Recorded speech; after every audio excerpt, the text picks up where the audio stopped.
Adam Wainwright trying to get it back to St. Louis, and Madison Bumgarner making the walk out, trying to stamp the Giants tickets to the World Series and a trip to Kansas City. The weather is ideal. And here is the lineup brought to you by Taco Bell. Sometimes you gotta live Moss. A little different look. Matt Carpenter leads off, then John Jay, Matt Holliday. Peralta in the cleanup spot. He's really struggled. Matt Adams. Randall Grichuk moves up all the way to the number 6 spot. Then it's Colton Wong. Tony Cruz gets the start. And Adam Wainwright. All those question marks swirling around him, pitching and batting ninth. Madison Bumgarner is getting set to go. And the left-hander, an 18-game winner during the regular season. There are the numbers this postseason, and the loss. Don't be fooled by the 2-1. He made a throwing error in Game 3 of the division series that cost him in that game. But the ERA tells you how well he's thrown this postseason. The opening pitch will be brought to you by Budweiser, the official beer of Major League Baseball. Here's to Budweiser. Here's to baseball.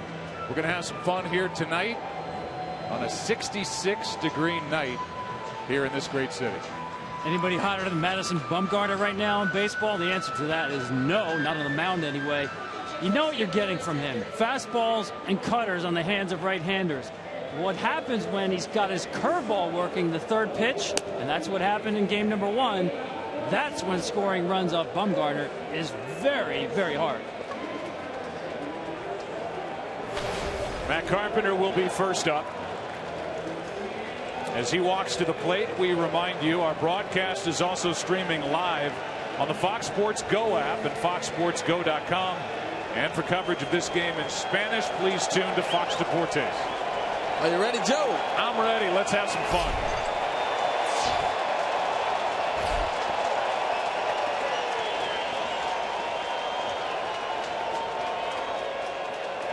What's it going to be? Does this NLCS end here tonight? Or does everybody head to the Midwest? Strike one.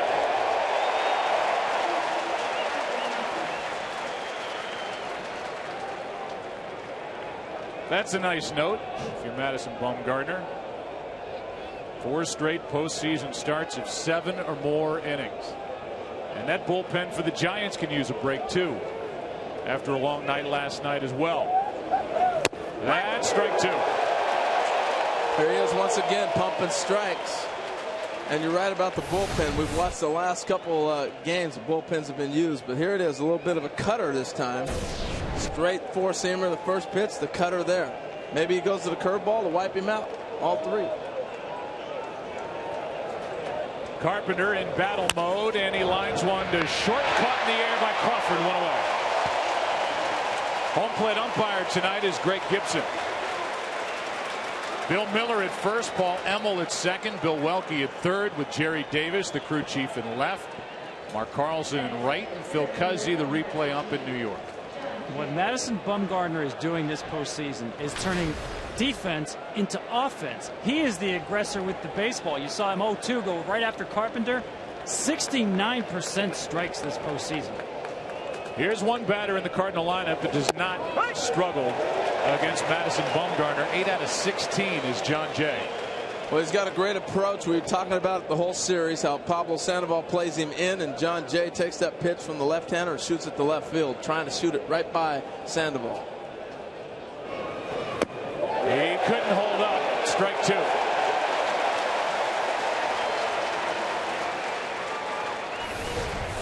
That, to me, is the difference maker, the breaking ball. He threw 20 of those in his first start. That's into left field. Jay's got another hit.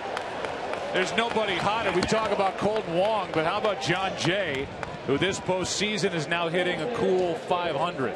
Just staying inside the ball and being able to do all those different things. Hey, let's go back to game 1 real quick. Here's Madison Bumgarner facing John Jay. Here's how he attacked him in that game. Ball away, shoot it to the line, base hit. Very similar to what we just got through witnessing. Takes a ball hit inside. So he's had good at bats and a little check swing. You got to be a little lucky too. But the numbers, Joe, speak for themselves. And then tonight, there it is. There's a sweet stroke. First hit of the game. 1 on 1 out with Matt Holliday, who, guys, looks like is starting to heat up. dig it in. He had 4 very good at bats to end his night last night. Had 3 hits over those 4 at bats. That's a base hit right field. Jay will turn but hold at second, 2 on 1 out. Well, you can see Matt Holliday, remember, the key for him is to go out and get the ball instead of letting it travel so deep. This ball, I know it's a pitch away, but he doesn't wait till it's in the glove. Watch him go out and get this ball and shoot it to right field. Watch him go out with a little emphasis and drive it right where the hole is at. Beautiful piece of hitting. Love the approach. A guy hasn't thrown a ball out of the strike zone yet. Don't wait around on Madison Bumgarner. Attack early. Within the numbers for Johnny Peralta this postseason, where he's hardly hit at all. He hit into 2 killer double plays last night in game 4 in his first 2 at bats. And here he is with 2 on 1 out, driven off the plate by Bumgarner, ball 1. That's actually a pretty good pitch. Knock him off the plate. They're feeling pretty comfortable. When the left-hander takes a ball when he's down the count and shoots it that way, and Holliday reaches out and shoots the ball to right field, knock him off the plate a little bit. Year 1 of a 4-year, $53 million deal for Johnny Peralta. Cardinals need him to deliver. And a line drive for out and a double play. And when you're struggling, things like that happen. Peralta hits it hard. The Panda up to grab it. And the throw behind John Jay, the double play, and after a half, here in game 5, there is no score. Mike Matheny is out to talk. He's going to wait and get the word from the dugout, but it looked like that was a clean double play. Yeah, he just got word from the dugout. You're right. You got the call right. On to the bottom of the first. Opportunity for the Cardinals. Ends with a line drive double play. After a half, no score. Is going to get out of Adam Wainwright. He has yet to go 5 in his 2 postseason starts. He pitched, I would say, better than the numbers might indicate in game 1 if he got more help defensively. But again, did not go 5. He has convinced Mike Matheny that his arm feels better and his mechanics are worked out. And the Cardinals need him to pitch like the ace that he's been. Well, he was 91, 92 last game. That's a good sign. First pitch 91. He'll heat up as the inning continues. Here's the 0-1 to Blanco. 1 ball, 1 strike. Blanco, then Panic, then Posey. We'll give you a look at the entire lineup after Blanco does something to start this game offensively for the Giants.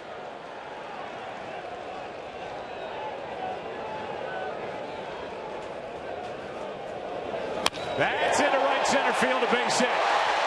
Blanco is on with his 4th hit of this series. Starting lineup for the Giants brought to you by Taco Bell. Sometimes you gotta live mosh. You know Blanco, same group. Joe Panic batting second at second. Buster Posey hitting third. Pablo Sandoval's already made a dent in this game with a glove. Then Hunter Pence in right. Brandon Belt, Travis Ishikawa in left. Brandon Crawford, the shortstop. Bumgarner, the best hitting pitcher in the game, batting 9th. The Giants put their leadoff man on with Blanco, a base hit. Here's Joe Panic.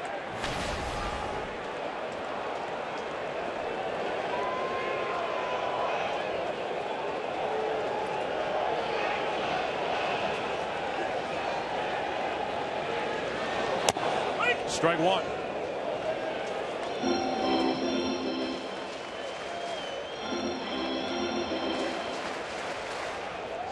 Since Willie Mays, that's going way back. That stat right there. Had a chance to visit with Joe Panic before the game. He is feeling the effects of a long season, but feeling the effects before and after games. He's not feeling any pain when the ball game starts. Now locked in and on stage and performing well. Saw Blanco there acted like he wanted to run. Giants don't run a whole lot. Sure did. Leaning a little bit. Yep. Maybe they'll test Tony Cruz. That's into center.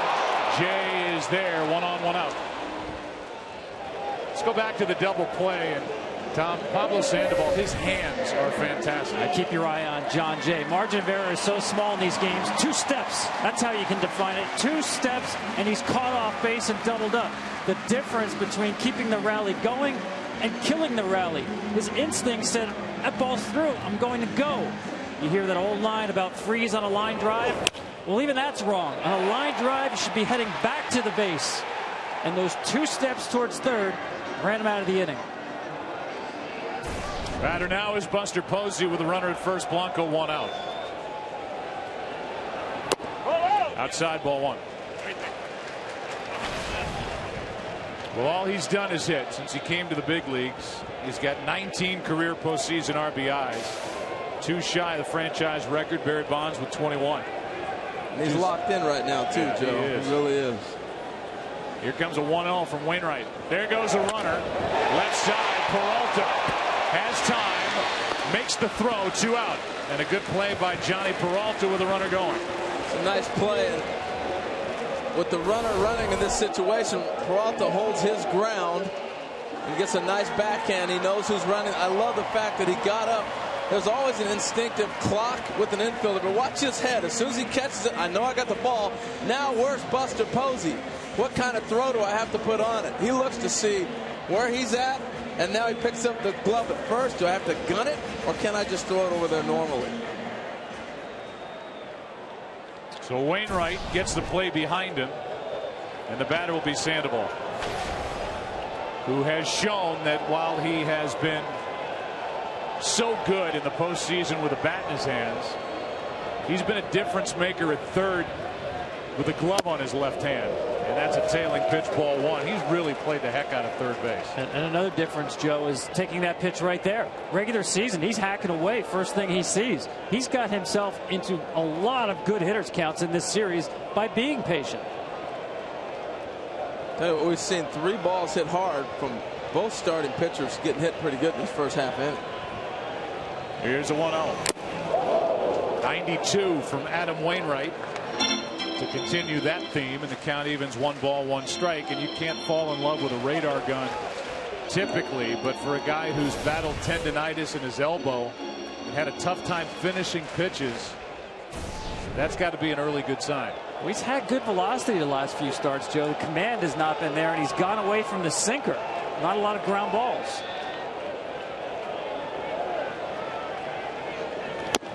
There are pitching coaches that'll tell you with a bad elbow or a bulky elbow, it's the finish on pitches like with the sinker that's just not there, and you don't get that late action. He's a guy in the last couple of years, he's thrown more innings than anybody in baseball. Didn't throw a lot of bullpens in between starts during the season. Well, he had one after game 1, and he thinks he's fixed a couple of mechanical flaws coming into this game. I'm just curious how he's going to pitch to Pandit right here, because you got the right-hander and Pence on deck. Breaking ball, that is a wide strike. Wainwright gets the call, and the count 2-2. If you want to swing, you go ahead and swing at that ball right there. And that's what Adam Wainwright's doing. If he gets that pitch, he's going to feel pretty good about it. But I do believe the cat and mouse starts right now. There's not a big leash. He's looking for outs and not giving up runs.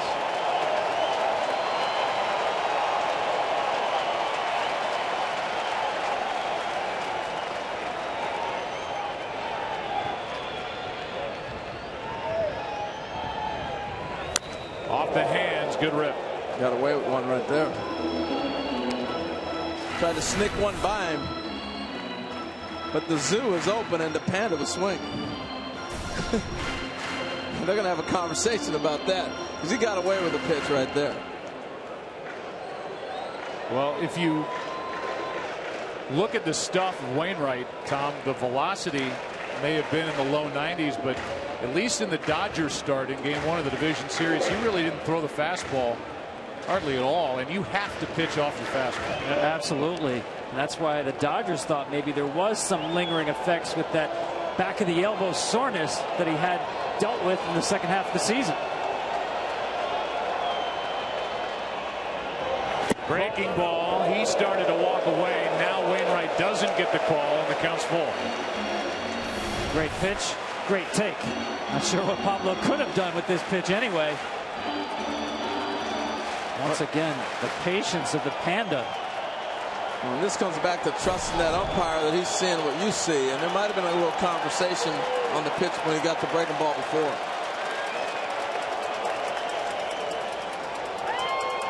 Three-two.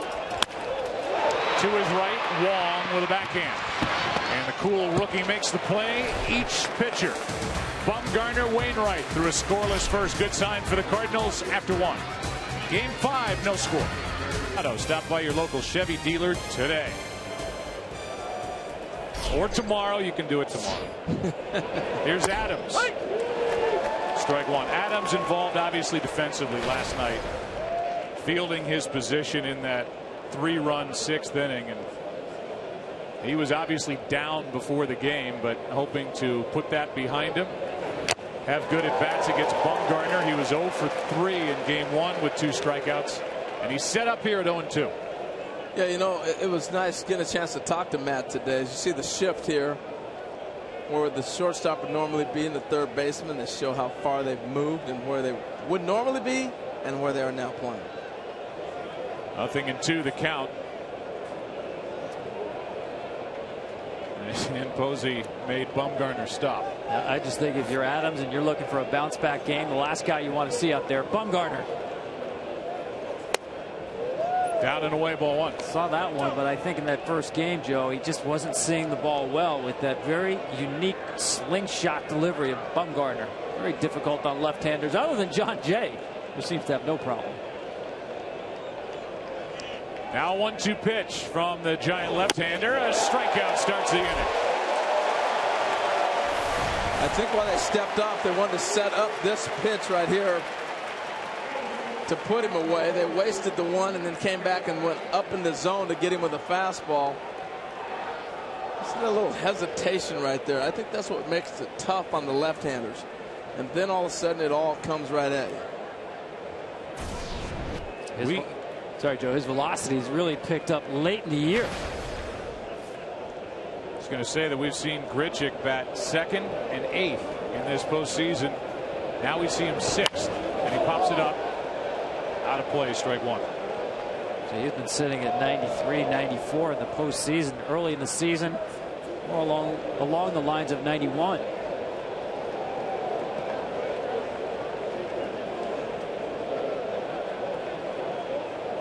Kind of a side saddle start in his delivery as Grichuk takes strike 2.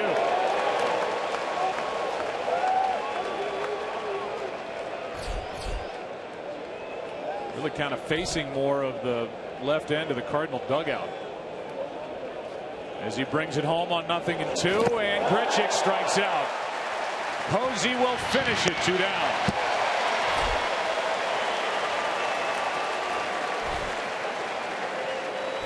This guy just does not believe in wasting any pitches. 0-2, we've seen him attack hitters, and here he gets the swing and the miss on the breaking ball. The first one Grichuk sees in this sequence. Staying on the attack, not thinking in terms of 2 or 3 pitch sequences. Let me go get him with the next pitch. So another strikeout for Grichuk. Those are piling up this postseason. Here's Wong. 7 extra base hits for all 7 of his hits in the postseason, and he goes up there ready to just jump. Mercy. If he catches this ball, he just misses this. This is a great swing. That ball's in right field. Squares it up. Now we'll see. He knew he was going to get a fastball there. Now what are you going to do, Colton? He's 5'9". He's got the front leg kick of David Ortiz. Yeah, it's amazing. It's so hard to hit like that consistently, but he has been on time. He told me when he gets to 2 strikes, he'll start that leg kick earlier and get it down earlier. You know, a lot of times that leg kick is a read step. It allows you to read the ball a little bit better. Boy, he's just flailing in a good way and seems to be on everything as he's set up here at 0-2. Let's see if they drop a hook on it. It's 3 fastballs. Same story. 0-2. Here it is. I love his attack mentality on the mound. This is the tough one, that slider that runs away. In the air, shallow left. Out is Sandoval, called off by Crawford, and the inning is over. Bottom of the second rolls in against Adam Wainwright. Pence, Belt, Ishikawa coming up. No score in Game 5. Lead it off here in the bottom of the second. No score in Game 5. And a big breaking ball is upstairs, ball 1. The Giants have a more conventional leader in Buster Posey. Their emotional leader is this guy, Hunter Pence. I'm still amazed when I look back at the final fan appreciation day when he had the big speech here. To the third baseman, Carpenter. 1 away. The other thing I was thinking about Hunter Pence was he's a high ball hitter. We've watched him get a bunch of base hits, swing at the high pitch, then he swings at one down low and hits a grounder. So I had to hold it. I told it now, but I'll hold it till next time. Is Brandon Belt. So stay tuned for that when Harold tells you that he's a high ball hitter. Belt is 3 out of 11. I didn't tell him yet. Belt, over his last 15 games, while the Giants have gone 11-4, has hit .340. Dealt with 2 concussions this year and a broken thumb. He started out red hot, changed his approach at the plate, and then the broken thumb just derailed his season statistically. Guy who's really grown into his power, almost literally. Big guy, didn't hit for power early on, but it has come in the last couple of years. Inside, a ball and a strike. You know, we talked about this before with Brandon Belt. He learned with talking with Dominic Brown to set the bat back in his fingers a little bit more instead of deep in his hands, and that all of a sudden allowed him to go from hitting everything to left center to get the bat head out. The 1-1 breaking ball is a good one from Wainwright. Strike 2. I say the other key with Belt is when he gets that body drifting forward, he gets in trouble. Needs to stay back on the baseball. There's a tendency to jump at it.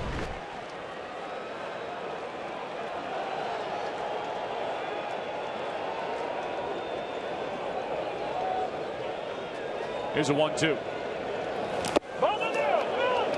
Tom, you were going over some of the numbers with Tony Cruz doing the catching as opposed to Yadier Molina. Physically, when you look at the catching position from that center field camera, Cruz and Molina look a lot alike. The numbers, however, are very different. The numbers are different. Hey, listen, it's going to be a step down from anybody from Yadier Molina behind the plate, but with Wainwright, the numbers are probably bigger than you might imagine when someone else is back there. To the right side and foul. He's had 8 starts this year with Cruz behind the plate. This says career numbers here. How about this one? Molina's caught 83% of his career starts. You talk about comfort level. And this year, the 8 games with Cruz, the ERA is 3.59. With Molina, 22 games, it's 1.78. Big difference. There's a 2-2. Breaking ball got him. Well, it's the conviction and the concentration. You don't have to worry about too many things when you're on sync with your catcher. It's basically he knows what I want to throw. He's got the sign down to get in a great rhythm. Well, I know this, Harold. He's got a good curveball today. We all know about the Wainwright curveball, and he's got the feel for it. He will throw it and throw it and throw it. And so far, there's been a bunch of shakeoffs with Cruz. I think that's because right now, multiple good options for Adam Wainwright.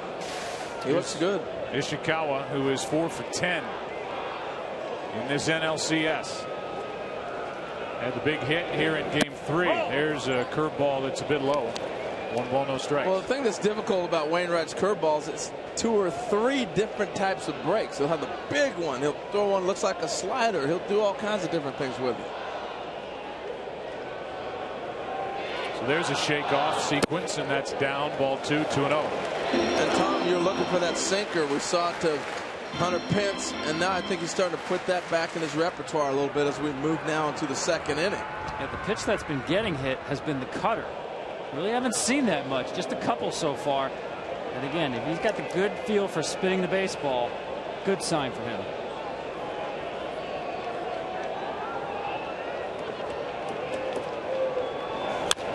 Wainwright's trying to say here tonight, don't forget about me.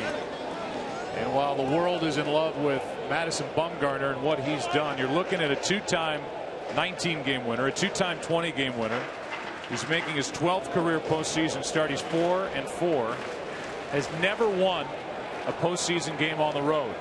Cardinals are begging for his first here tonight, as the count goes to 3 balls and a strike. Well, he looks good, and I think the main thing here tonight, keep him in check. Obviously try to have a lead, but get length. If he can get to the 7th inning, that is a tremendous game out of him for the Cardinals. He was the closer when the Cardinals beat the Tigers in the World Series in '06. To the right side, Adams with a toss and a 1-2-3 inning. So Wainwright is doing his part and looking more like the ace that he is. 3rd inning rolls in. In the nightcap, Washington squares off against 9th-ranked Oregon back on Fox Sports 1. It's the greatest day of college football in the history of the Fox Sports networks. It's this Saturday beginning at noon Eastern. Up first, Tony Cruz. First pitch of ball.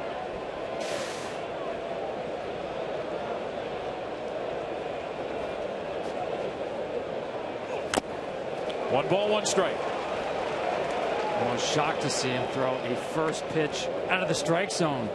18 of his first 20 pitches in this game for strikes. 7 batters, 2 balls.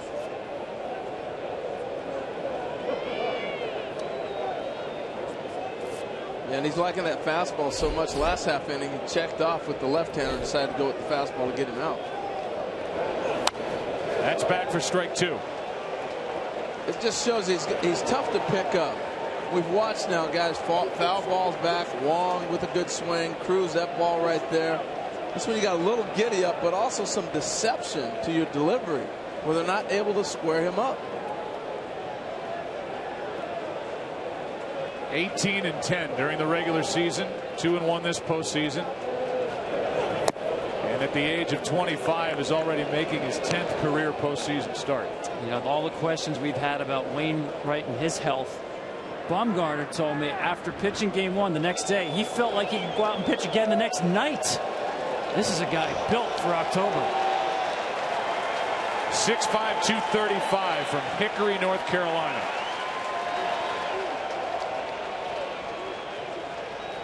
The 2-2. Outside, a full count. That's the one from the dugout. You're going to hear him screaming, wanting that pitch. Umpire right on top of it. That ball just missed the zone. But dugout side, you look for height. That's really all you can tell. You can't tell out or in. The catcher usually lets the manager know if it's in or out. But the height is what they look at the most. That's a leadoff walk. And with Adam Wainwright coming up, that'll give him a chance to bunt here in the 3rd, and we'll take you down to Aaron Andrews. Well, Joe, at the top of the game, you mentioned what happened in 2012 with these Cardinals and Giants. Cardinals were up 3-1. The Giants won 3 straight, took the series, then went on to win the World Series. We talked to both managers about that. Do you bring up the history with your teams? And they said, no, we don't want to bring that up. We don't need to. They're focused, locked in. However, Buster Posey did tell the local media, we remember what happened, and we know this is a big game. And I talked to Colton Wong about it, and he said, we need to pay them back. We need to get them and return the favor. And a few times during the game in this dugout, I've heard them say that over and over, Joe. All right, Aaron, thank you. So trying to get this series back to St. Louis with a guy at the plate. Through 2 scoreless on the mound. You see Sandoval in, looking for the bunt after the walk to Tony Cruz. Again, this is a situation we can catch it.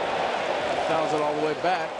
For the 3rd baseman, he doesn't have to be as aggressive because Belt, we've already watched with the left-handed first baseman, has the angle. Look where he's at. A lot of times we've watched with Carpenter, he's going to run and go get the ball on the first base side. Sandoval doesn't have to worry about that as much because Belt's the left-handed throwing first baseman. He can still get that force at second. Tough to hit, tough to bunt with that 4-seam fastball up. And the bunt is perfect. Belt gave it a look, but that bunt just too good on an 0-2 count. Wainwright does his job. That was beautiful. You saw him square around early. Watch where he deadens the ball right into the dirt. So when you're bunting, a lot of times, guys, you saw him foul the ball back. Try to set your angle so you'll bunt that ball directly into the dirt, and the dirt will kill it. Watch this. It's going to hit in the front dirt right there in front of the plate. Square or whatever. That's where that ball gets down. A lot of guys that were great bunters learned how to bunt on AstroTurf. That was the only way you could do it. It was the only dirt around the circle was when you dropped it on the dirt in front of the plate, and that passed on through the years. Well, now it's Carpenter with a runner at second. He lined out his first time. He's got Cruz with one out in scoring position, ball one. I love Matt Carpenter's second at bats. I mean, he has got some kind of concentration and a game plan. It seems he always hits the ball hard or knows what he's trying to do, execute. May have punched out. He's going to put the ball in play. He's going to do something. He lined out with an 0-2 count his first time. Tougher test here tonight against the left-hander Bumgarner. That's ball 2, 2-0. Almost looks to me, Harold, like Carpenter has opened up his stance a little bit more against Bumgarner. Always hits from that open stance, but Bumgarner can force you as a left-handed hitter to make a little bit of adjustment, try to get a better, longer look at the baseball. Well, these are little things you do when you see a guy within a week's time twice.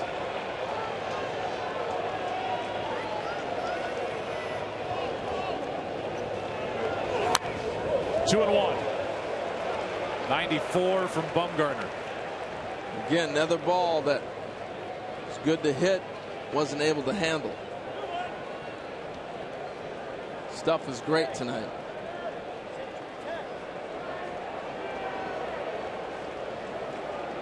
Carpenter is hit in 15 straight against the Giants, regular and postseason. 424 against San Francisco pitching. Cardinals looking for a hit and a third inning lead.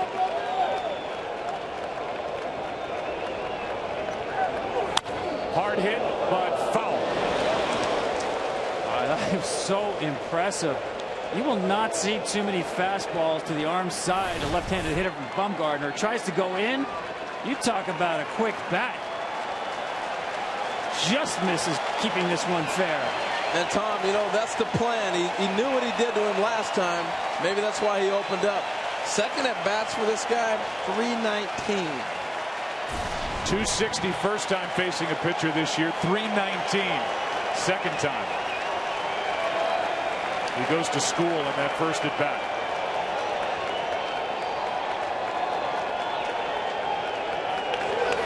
And now full count.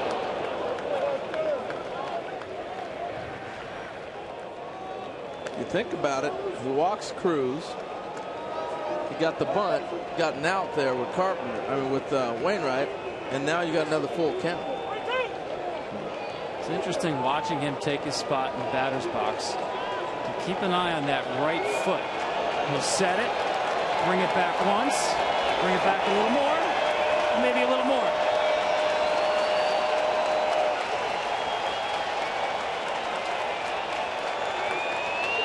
Does he go away? Fouled left side.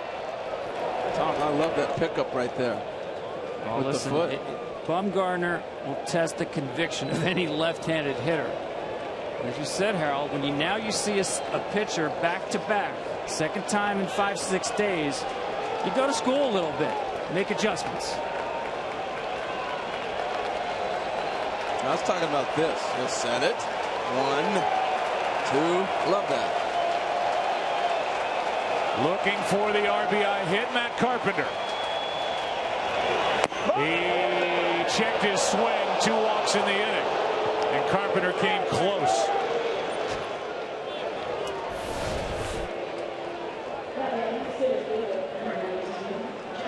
Great at bat. He got some tough pitches. He missed his pitch. He fouled back, and then he pulled one hard down the line, just missed a double. It's a great at bat. Great at bat. A pitcher who had walked only 3 this postseason, 2 in this inning, and now John Jay, 9 for 17 against Madison Bumgarner. So after that 7-pitch at bat, like a good call from Bill Welke at third. It's 2 on, 1 out. That's in the air to left. Ishikawa over his head. 1 run will score. That's Cruz. Carpenter is going to be held at third, and Ishikawa, relatively new to the outfield, misread that ball, and it got behind him. And that's the one ball that's going to be difficult. This ball's going to slice from the left-hander. It's got a little carry, but it's going to slice in and go back towards the foul line. So that ball's got a little bit of an arc. He probably hasn't seen that very often. Tries to make the spinning catch. Doesn't happen. This is a guy who wasn't in left field until the last 4 days of the regular season. The injury to Angel Pagan, the center fielder, moved Blanco over to center. Needed somebody in left field. Ishikawa, good enough athlete, still learning on the job. And it's another hit for John Jay. 2 for 2 tonight. He gets the RBI double. Now second and third, one out for Holiday, who jumped on the first pitch his first time. And this one is inside for ball one. I like how St. Louis is approaching him. They've made the adjustment from game 1 to game 2, facing him back to back within a week. First extra base hit this postseason in 101 batters. Big rip by Holiday, and he was right on that. Of course, that was off Madison Bumgarner. Here's a good look at Ishikawa. See, he's going hard towards center, and the ball slices back on him. That's the tough play that's tricky that you don't see, particularly being a guy that's used to playing on the right side of the diamond at first base. He doesn't see that slice. Giants have been riding that defense this postseason, let him down there. Now on second and third, one out. Holiday, a late swing and a miss, strike 2. And Matt's feeling good. He's been swinging the bat great. I think he knows he missed his pitch, but he's seeing the ball well. That's why Bumgarner's a tough matchup for him. You want to pound him in. Don't let him get those arms extended. Bumgarner naturally likes the ball in on right-handers.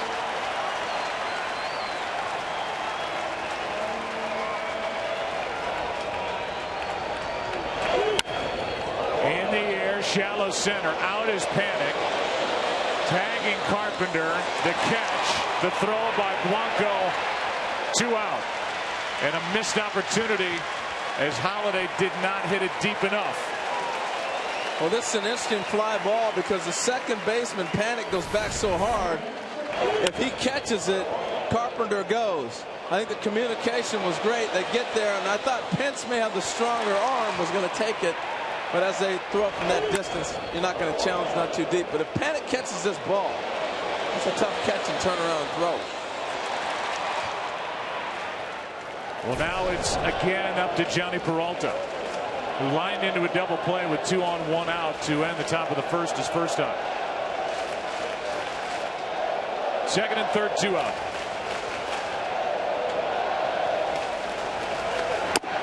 Ball 1 upstairs. And you saw Buster Posey set up inside. It's the same book on Peralta as on Holiday. Pounding in. Question is, can he open up early enough to keep a ball fair? We've seen him line a lot of foul balls off Bumgarner, but not keep it fair.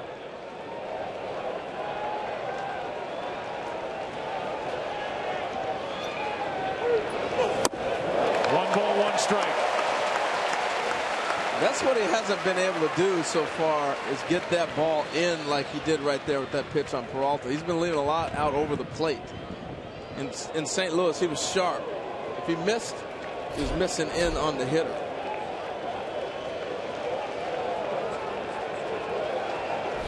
Bumgarner trying to end this top of the third right here. Peralta looking for his biggest hit as a Cardinal. Ahead on the count, 2-1 with the left-handed hitting Matt Adams on deck. 1 for 14 in his career is Johnny Peralta against Bumgarner.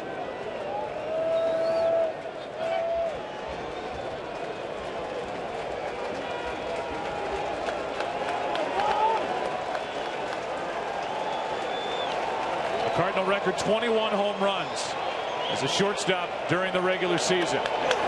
Strike 2. That's 4 fastballs in a row, all intended to be up and in. That one runs over the plate, but Peralta still can't get it. No reason to go anywhere else. That's your best pitch. It's Peralta's weakest spot.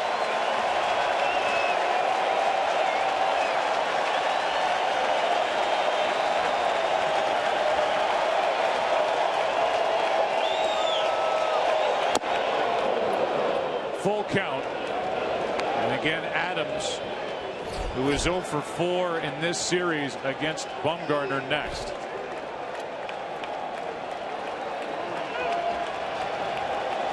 I think they'll come back with something up again, whether it's in or out. The key is obviously trying to get him up.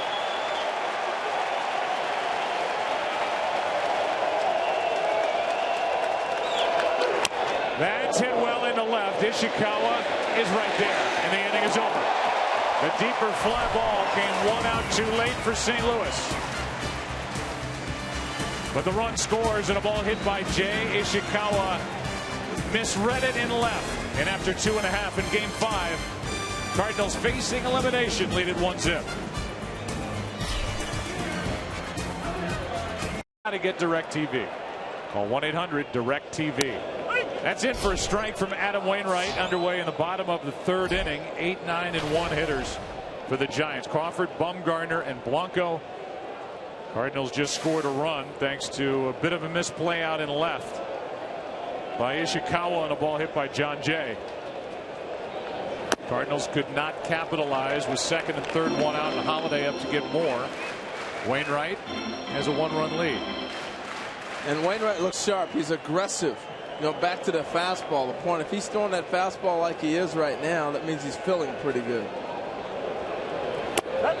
Breaking ball goes around the strike zone, ball 2. It's almost like the old school repertoire, like a Jim Palmer, showing the fastballs up and then the curveball behind it that starts up, breaks down. Crawford got his first 2 hits of this series here last night in game 4. They were big. Here's Adams to his right, had to go a long way. Good play, 1 out. And with Bumgarner, the best hitting pitcher in the game, coming up, down to Ken Rosenthal we go. Joe, Madison Bumgarner is 6'5", and he borrows bats from another 6'5" giant, Michael Morse. The bat is 34.5 inches long, 33.5 ounces. It's like a small tree, but Bumgarner says that as a rookie, he used an even bigger model. In any case, Morse says that if Bumgarner wins the Silver Slugger for a pitcher, he wants both of their names inscribed on the award.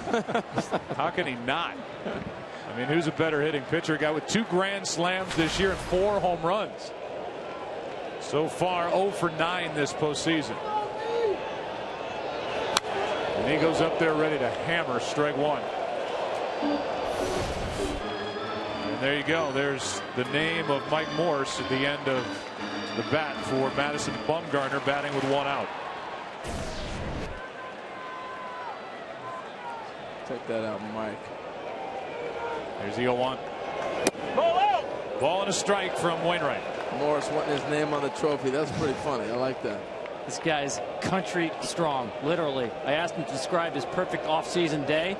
He said feeding the animals at daybreak or before. He lost me with that. Before daybreak? Here's a 1-1. Popped up. Got a big rip. Straight up on the infield foul ground.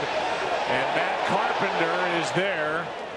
And there weren't many volunteers aiming to catch that ball. That was Carpenter pretty much on his own. That is a sky hog right there. Ball. This ball's up there a long time.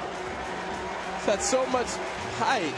If he squares that up, I think he might be jogging with a home run. That was a heck of a swing. And did you hear him grunt on the swing? I just like that Wainwright was running to the baseball. Why can't pitchers catch pop-ups, right? I hate that. We almost saw that in the ALCS the other night. It's ridiculous. All they do is shag during batting. Yeah, every day. That's all they do. 2 out, nobody on. Here's Blanco, who has the only hit. Now he's got another. 2 for 2, and he hammered at a high delivery from Adam Wainwright. He went back to that high fastball, and obviously not fooling Blanco. Seeing the ball well tonight. As I said, we've seen more four-seam fastballs than sinkers from Wainwright. And once again, the level swing of these Giants. Fastball up to stay on top of the baseball and not get underneath it for the easy out in the air. Now Panic, who grew up a Yankee fan. His dad grew up in the Bronx, so when he was a young kid, all he did was watch Yankee games. And the interesting part of it is he does everything right-handed except hit. And he believes the reason is the first baseball player he idolized was Wade Boggs in his Yankee years. And that's why he started as a kid to grab the bat left-handed. He said if Derek Jeter had been the first guy he watched, and of course he loved Jeter, he'd be a right-handed hitter. Pretty cool story. I mean, I love it when it goes back to the backyard. I mean, that's what baseball's founded on for me. That is hit down the line and right at the wall. It is gone. Two-run home run.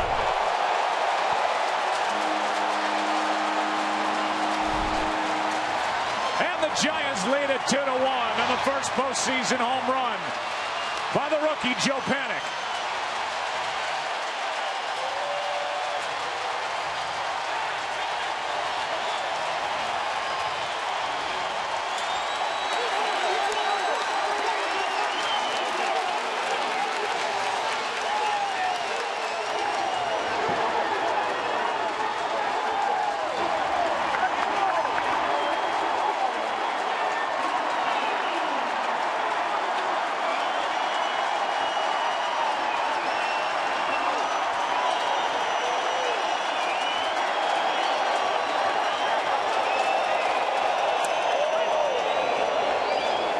A strike into Posey. He took too long to get his curtain call. They were trying to give it to him. They wanted him out there, but he wouldn't go out. They settle down after the strike to Posey. Now a ground ball to third. A two-out rally with two batters. Blanco with a base hit to right, and the rookie. Only his second in the big leagues. Would it stay fair? And finally, a home run for the Giants, their first in 243 plate appearances. They've gone 6 games without one. Bruce Bochy's club in Game 5 leads it 2-1 as the rookie goes deep.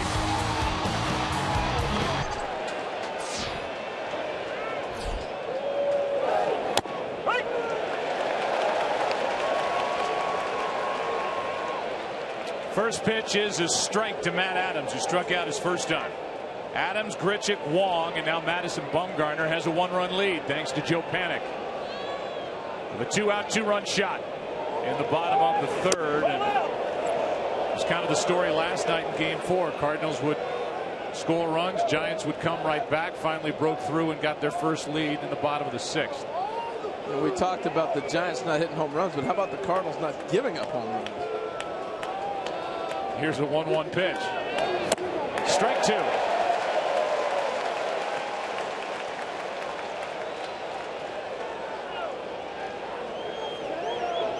You always say with the great ones, you get them early or you're not going to get them at all.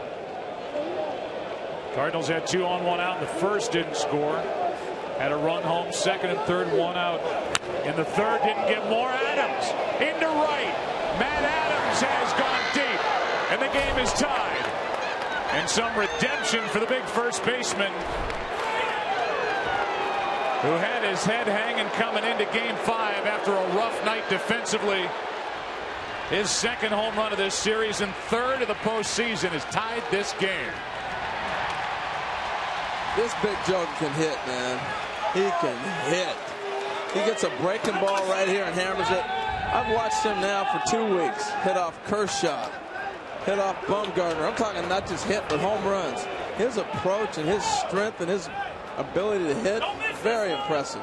Folks, you just saw something that hasn't happened in half a year. A left-handed hitter taking Bumgarner out of the park. Last one back in April. Here's Grichuk. He gets under it, flies it into shallow right center. Blanco comes in to get it, 1 out. This is a guy who's had a tough time with Bumgarner in this series.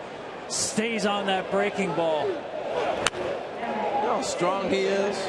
That ball is starting to run away from him to the other side of the plate, and he was still able to extend and drive it out of the park.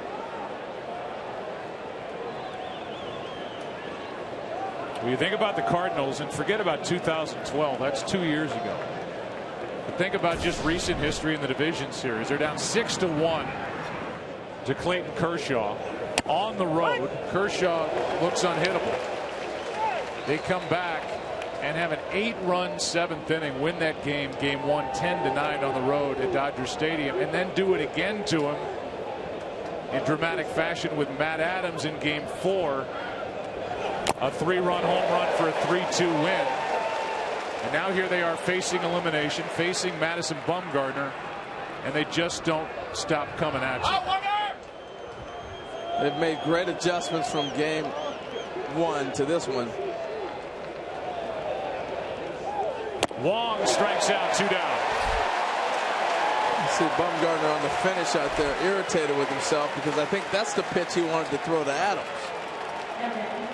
Gets that ball away from the left-handed hitting Colton Wong, and he ended up leaving it out over the plate for Matt Adams. Look at the run. That's the run we saw in game 1 on his cutter. This ball's going to break about 3 feet. You're not catching up to that.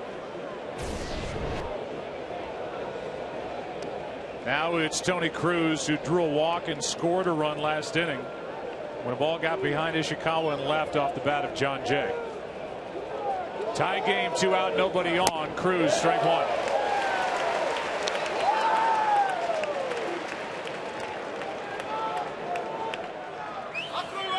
Started to talk about it in his first at bat, that Matt Adams was obviously still bothered by last night when we met with him before the game. You actually kind of gave him a pat on the back on the way out, like, hey, those things happen. And what he did defensively. Here's Cruz replacing Yadier Molina and A.J. Pierzynski, and the Cardinals lead it 3-2 as Tony Cruz, who had 1 home run all year, has hit a postseason shot to put St. Louis on top. The balls they were missing the first time through the lineup, this time they're catching up to. Cruz had a great swing. Remember that, Joe? And he fouled the ball back. This time he didn't miss it. Yeah, more mistakes too. This time the cutter to Cruz doesn't run in enough. That ball should be almost out of the strike zone. I think I've seen more mistakes from Bumgarner so far early in this game than he made totally in game 1. And he knew right away, leaving that ball over the plate, wasn't coming back. Now Wainwright's got a 1-run lead again. Strike 1. Check out this reaction, almost like he's been punched in the gut. Oh. This is what happens when you pitch. This is why series are so great. When you have to come back to back and guys make adjustments to you and you don't have the crisp stuff, how can you get through it? Think about Cruz as Wainwright's in the hole 0-2. Tony Cruz from the 7th of August until today been hitting 120 with 11 strikeouts, 6 RBIs. He was 6 for 50. He's walked and scored, and now he's hit his 2nd home run of the entire season to put his team facing elimination here on the road, up 3-2. As Wainwright flies one into center, Blanco is there, and the inning is over. But it's solo shots. Matt Adams into right, and then Tony Cruz. There's Adams, tie game. First start of the postseason for Tony Cruz with a blast into left. And as we go to the bottom of the 4th inning, the Cardinals back on top in this series, down 3-1, up 3-2. Had a chance to visit with Mike Matheny during the break. We'll try to get that to you here in the 4th. Strike 1. A curveball from Adam Wainwright to Sandoval to ground it out his first time.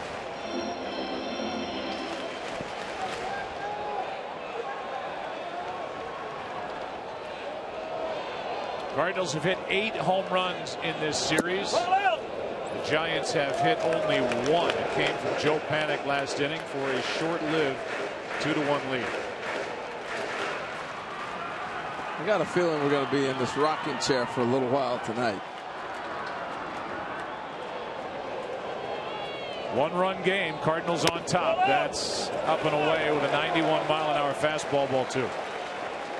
Joe, you were running through the Cardinal comebacks that we've seen, and really uncharacteristically, many of them built on the long ball. Fewest home runs in the National League during the regular season. Jammed to Sandoval, 2-2.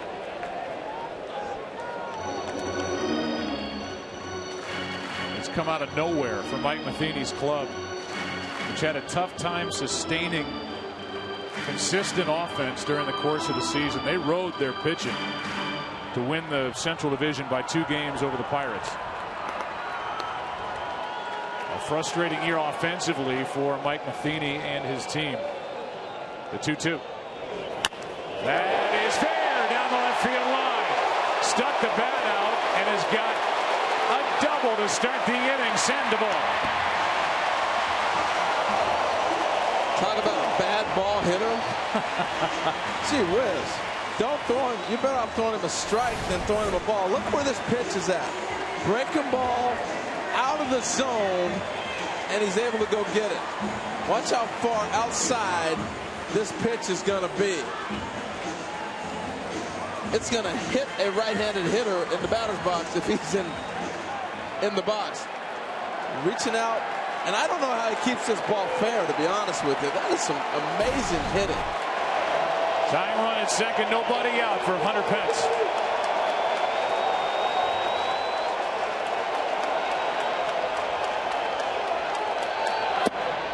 Ball 1. See Carpenter well off the line. And his body leaning forward, but keeping the hands back.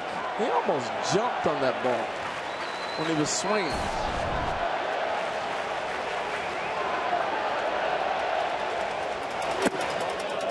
Outside 2-0 with Brandon Belt on deck. That's got to be frustrating for Adam Wainwright, because you had him in a situation where you're going to waste one or make him swing at a bad pitch. You got him to swing, and it's a double down the line the opposite way. Wainwright behind on the count, 2-0. Breaking ball is, I guess, down on the count, 3-0. Sandoval with that double has now reached base 23 consecutive postseason games to add to his franchise record. And he's the tying run with nobody out. And a 3-0 count on Hunter Pence.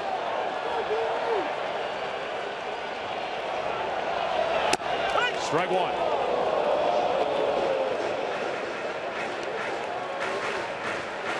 Real good sinker right there. We've seen him attack Pence down in the zone. Good fastball hitter up.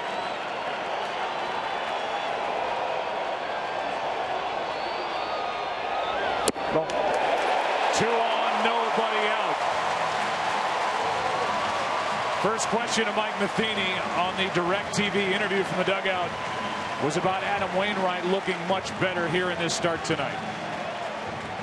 Yeah, you can tell his fastball's there. You're getting some ground balls. You can tell he's got a little bit of movement and some sink, and the reaction they're having with his breaking ball. It's usually, the hitters are going to tell you what his stuff looks like, but he knew going into this that he had a better feel. How good did that make you feel from Matt Adams, who was hanging his head before the game with the defensive stuff last night? He ties it, and then Tony Cruz gives you a home run to put your team back on top. Yeah, it's nice to see Adams out there aggressive too on the defensive side and not shying away from making a play. He's done a real nice job covering a lot of ground for us. That was just a tough night. So he steps up and does something big, and Tony Cruz takes advantage of an opportunity where we needed him to. You need length out of Wainwright tonight because of the bullpen, but you've got Waka lurking back there, and he may be a factor before the end of the night. Yeah, he could be. He might have a little different role tonight than he's had in the past, but he's ready to go. He's been really pushing to get in there and show what he can do, but hopefully, Adam goes long, like you said, Joe, and we can watch him here for a little while. All right, Mike, thanks. All right, guys. At 50 pitches now is Wainwright with 2 on, nobody out, dealing with Brandon Belt, who struck out his first time. We got a tight zone tonight. There's a strike inside part. 1 ball, 1 strike.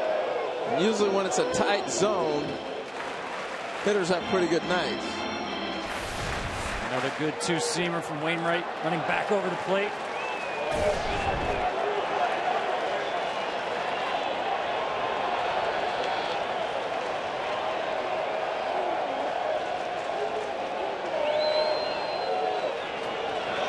Strike 2.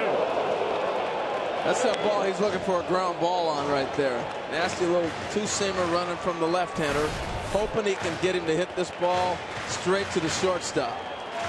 Foul tipped it.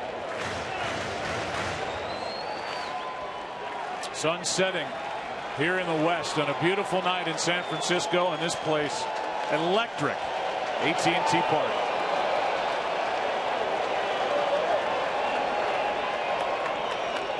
The 1-2. Hard hit, line drive, out for one, and got them both. Now the Giants line into a double play back at the second base bag. Well, we've seen it a couple times, and actually we saw it in St. Louis where Duffy held his ground and was able to get it back. So that's 3 balls. Really, before every pitch, you have to look and see where is the defense playing you.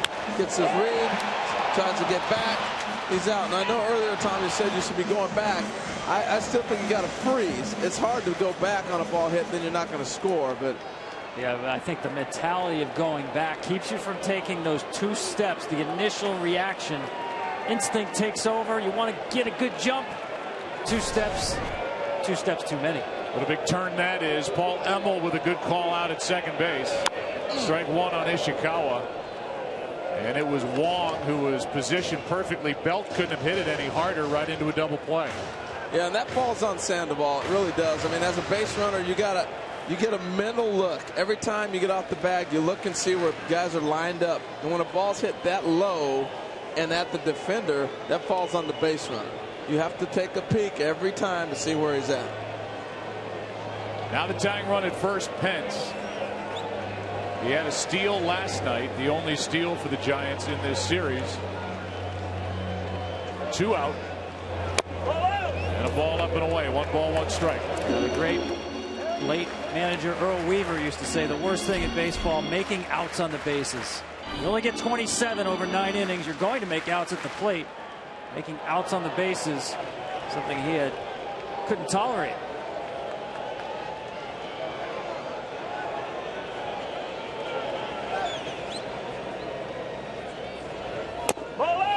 Curveball misses outside. 2-1. Ishikawa hit 3 home runs with the Giants this year, released in April by the Pirates. Let's see what kind of rhythm these two are in. They both like the curveball on 2-1. And it misses. 3-1. I think another reason that Wainwright's able to throw the curveball so much tonight is the Giants don't run. I'm not worried about it. So now he can take his time. He can pick all the different curveballs he wants because guys are not running.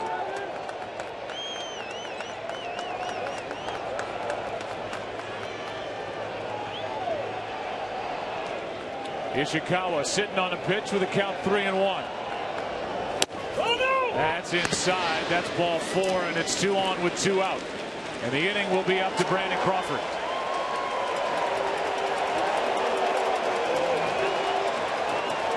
Two walks in the inning with a line drive double play mixed in after the leadoff double by that man Sandoval. Crawford grounded out to the right side his first time. It was interesting watching Cruz throw right there with Ishikawa on an inside fastball to a left-hander on a 3-1 count. I don't like the play.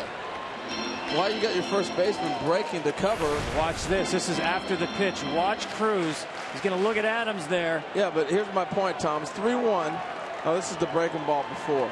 And watch it. After he gives the ball back even to the pitcher, he's going to just make eye contact with Adams. Planned play.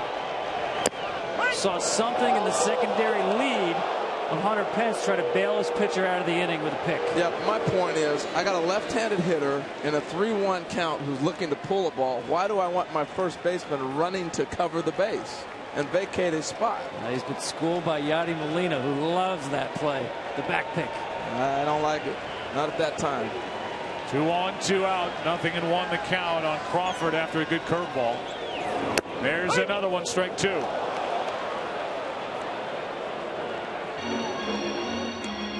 But I like your pickup that it's usually the pitch before when you set that play up. I like that pickup. All it takes is a little bit of eye contact between the catcher and the first baseman. Runners are Pence and Ishikawa. Main players are Wainwright and Crawford.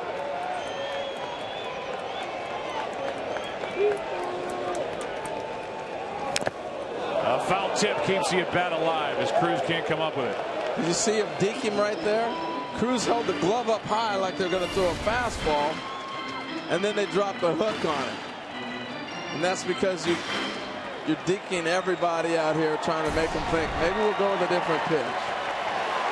That's 3 straight curveballs to Crawford.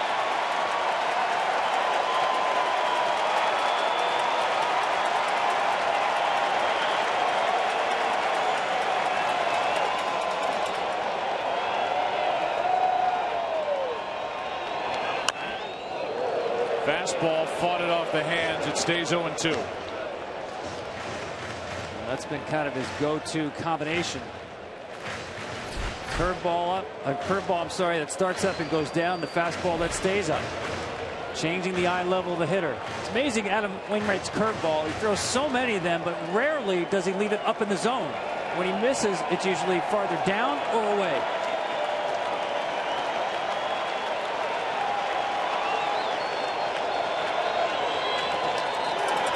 He got him on a breaking ball to end the inning, and this time Wainwright protects the 1-run lead. We go to the 5th inning of Game 5, and in the bottom of the 4th inning, after a double and a walk, the line drive double play from Wong to Peralta. Cardinals up 3-2 after 4. Has outpitched him. Wainwright just figures out a way to win, man. 120 during the regular season. Bumgarner winning 18. Meanwhile, Madison so good, as we documented in Game 1, as Matt Carpenter leads off, took a strike. Unbeatable on the road in 4 career postseason starts. Bumgarner 4-0. He's gone 26 2/3 innings pitched on the road in the postseason without allowing an earned run. At home, however, he's 1-3 with an ERA of over 5. Not to make too much about that, but it is odd that he's that good away from, I think, one of the best home field advantages that exists in Major League Baseball. And a great pitcher's park. It's really just an oddity, Joe. You said it. There's really not one reason why that's true. And I've asked Madison about that, and he agrees. There's no reason for that. Here's the 0-2. Ball 1. I don't know. I think maybe you have a tendency to manufacture against him a little bit more in this ballpark because you know you're not going to be hitting home runs. Although they've hit a couple tonight. Adams with a game-tying shot last inning, and then Tony Cruz with a go-ahead home run with 2 out. Now we're in the 5th and a 1-2. Check swing, 2-2. Here's that man again in the middle of it all. Working the count, fouling tough pitches off, trying to get a knock.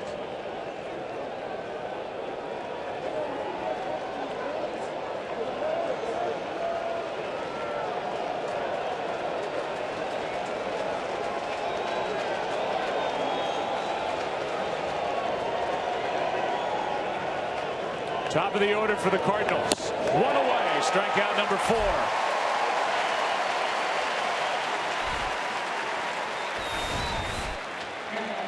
Here's a breaking ball here. Watch the tilt on the breaking ball. No chance for Randall Grichuk. And now watch this beautiful shot from the side. You can see the rotation. The seams turning over on one another. And the baseball right about now is going to start to dive. I guess when you're hot, Harold, that's what the pitch looks like. That's what it's looking like Colton Wong right now. I think I just got hypnotized watching that. Here's John Jay. Ball 1 outside. Jay's 2 for 2. Yes, John Jay right now, he might say yes. When I slow the ball down, that's what it's looking like, because he's slowing it down right now. He's got 2 hits, both to left. Out in front there, 1 ball, 1 strike. How about this? John Jay's last 25 postseason hits before the double, which got over the head of Ishikawa and left, were all singles. Second longest streak of that nature all time. Eckstein had 27 straight. Here's one down toward the end of the bat into center. Out number 2 here in the top of the 5th. Well, we saw Bumgarner. Now let's look at Adam Wainwright. Look at the finger pump up top. You see his grip and watch the rotation. Comes out a little bit different. And look at how many revolutions you have here. Well, that's the difference. His curveball has more rotations. It'll spin more before it gets to the plate, and that's why it has more break to it. Spinning the baseball is something, I believe, it's something you either have or you don't. Very few pitchers can learn how to spin the baseball. Here's Holiday. Shallow center. Long run Blanco. Can he get there? Yes, with a catch. He has played great defense in this series. Off the edge of the glove and in. Bottom of the 5th inning, game 5. Giants coming up. Up 3 games to 1. Down by a run tonight. DirecTV. Bottom of the 5th inning, 3-2 game. Bumgarner, you know what he's thinking about. Thinking about tying this game. And Wainwright knew it. Came out through him a perfect cutter that started right there, enticing enough to swing, and broke off the barrel. Here's the 0-1 breaking ball. Is going to drop right in for strike 2. Bumgarner didn't like it. Wainwright did with a curveball. Blanco is 2 for 2. He's on deck.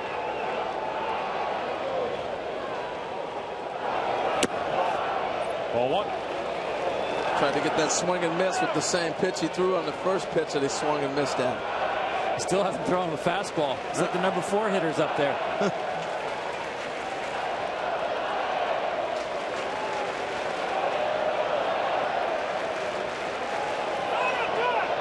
These guys are good friends. Wainwright, Bumgarner.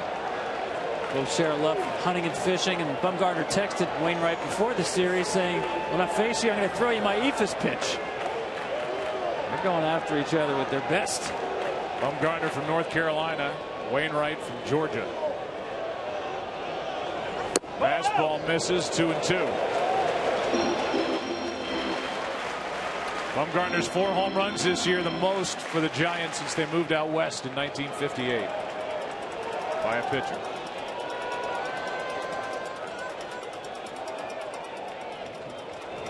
Breaking ball struck him out. And strikeout number 3 for Adam Wainwright. 1 out in the 5th. If the Cardinals win tonight, the NLCS will be on Fox this Saturday for game 6. And it would be a matchup of these 2 right-handers that hooked up in game 2. There are the numbers. Our coverage begins at 7 Eastern only on Fox and streaming live on Fox Sports Go. Jake Peavy and Lance Lynn. There's a right-hander for the Cardinals. Lynn, that's Waka. And he's looming at the end of the dugout. Guys don't sit down in the bullpen here at AT&T Park. But to this point, guys, sweatshirt on, and Wainwright is starting to get to the point where you may not need Waka tonight if he can get through another 2 innings.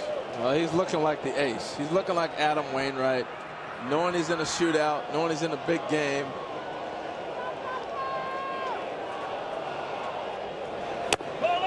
I'll be honest with you, Joe. I think probably only 2 more outs probably closes the door on Waka unless it becomes extra innings. There's then Mike Matheny, and I know the bullpen's been worked hard, but he gets closer to the guys who are used to pitching in that role. Waka more of an early option. Good curveball, strike 2. Well, if that's the case, Tom, then I don't think Waka's getting in this game. Because Adam Wainwright is back. He's looking sharp. He's executing his pitches. I can't remember a single curveball left above the knees. And he's thrown plenty of them. Blanco checks on Peralta, and Blanco retired for the first time tonight. So 2 out, nobody on here in the 5th inning. Into the broadcast booth we bring you as Panic, who homered his last time up, walks to the plate. Joe, Harold, Tom, this has been another in this fun series, and here's Wainwright. I think you just have to be thoroughly impressed with what he's done tonight. You do, especially with the speculation of was he going to be on, was he not? And Tom, he's been everything we've thought he might be. Well, Joe, you called it too. In this series, it seems like every pitch is a stress pitch because these games have been so close. He's up to it tonight. Meanwhile, when you think about it from Adam Wainwright's perspective, Tom, you and I talked about it when Harold was getting his makeup done before the game. He doesn't have to be brilliant. He just has to get outs, and he's getting outs here tonight. The defense has been good behind him. He's doing his thing. Johnny Peralta first up, 4, 5, and 6 for the Cardinals in the 6th. A strike is in from Bumgarner. We're underway. St. Louis on top, 3-2. Peralta thoroughly frustrated, 2 out of 15 in this LCS. Yeah, there's certain guys in the lineup. We've seen this through the postseason that you say he's not going to beat me. They've done a nice job of isolating Johnny. Check swing on a pitch down and in, 1 ball, 1 strike. A better word, I guess, would be icing Johnny, because they've done a nice job. He hit a ball hard to double play. Panda turned to double play back in the first. Other than that, pitched tough. 1-1. In the air to center. Sends Blanco back on the track. 1 away. Allowed out to start this 6th. Caps, hoodies, jackets, and more. Get all the officially licensed gear for every postseason team at the MLB.com shop. And we've asked this throughout the entire postseason, and the guys at TBS asked this throughout the entire postseason. Where will you be the next time history is made? Be there for all of the action in 2015. Go to MLB.com/season tickets to reserve your seat today. Here's Matt Adams. He gets into another one into right. Back is Pence. 2 out. And an even louder out off the bat of Matt Adams. I'm telling you, both these balls from Peralta and also Adams basically hit it to the big part of the ballpark, and if you can beat me with it, you beat me. You know, and we were talking about the mystery of why Bumgarner hasn't pitched so well in this ballpark. This is proof to the mystery. It's a big park. This ball's torched. 2 mistakes that turned into long outs. A great part because of the ballpark. You see that 421 in the corner out there? Good luck. 421 with a high wall. Golly. There's a strike to Grichuk. Triples alley, they call it. Not home run alley. A lot of triples out there, more than any ballpark this year. There's the 0-1. I tell you, this park is so big, Joe, that they actually count the number of opposite field home runs by right-handed hitters since this place opened, and they're only at about 16. Opened in 2000, 15th year they played baseball in this park after moving from Candlestick. Now the 49ers have moved out of Candlestick, and it's going to be a mall or something coming up. Yeah, big mall and also a apartment community, I believe. I hate to see that place go. Is that right? Oh, especially football in there. Here's a fly ball foul right side. I mean, it was an old stadium, and it didn't have the luxury suites that owners want. You know, you didn't have a lot of the news. There's Joe Montana. He got the crowd pumped up before tonight's game. But it's guys like Montana. When you go into that stadium, you think about the catch and Dwight Clark and Montana and Roger Craig and Bill Walsh. It's gone. You know what I think about? First time I went there was in August, and I saw people going in with parkas on. I said, what's with these people? Not very hardy. I found out pretty quickly how cold it gets in August. Here's a 2-2 pitch. Grichuk fights it off. I saw Willie Mays playing Candlestick. They used to give people medals for extra inning games. If you lasted the whole game, this is serious. As a fan, if you stuck it out to the end of an extra inning game, they would give you a medal to take home. Yeah, it used to be a little button that said, "I survived Candlestick." Give a medal for playing right field in that park. Here's a ground ball up the middle. Panic to his right. Grichuk out. And a 1-2-3 6th inning for Bumgarner. It'll be Posey, Sandoval, Pence. Cardinals up 1. For the Giants. 3, 4, and 5 hitters. Posey. Strike 1, maybe the most important number for Wainwright, other than the 3-2 score, is 74. 74 pitches, 1 pitch into the bottom of the 6th. Yeah, I'm with you that though this is a big inning. Breaking ball, misses, ball 1. 3, 4, 5 hitters the third time around, and Sandoval is the one who causes him the most problems. 360 lifetime against Wainwright.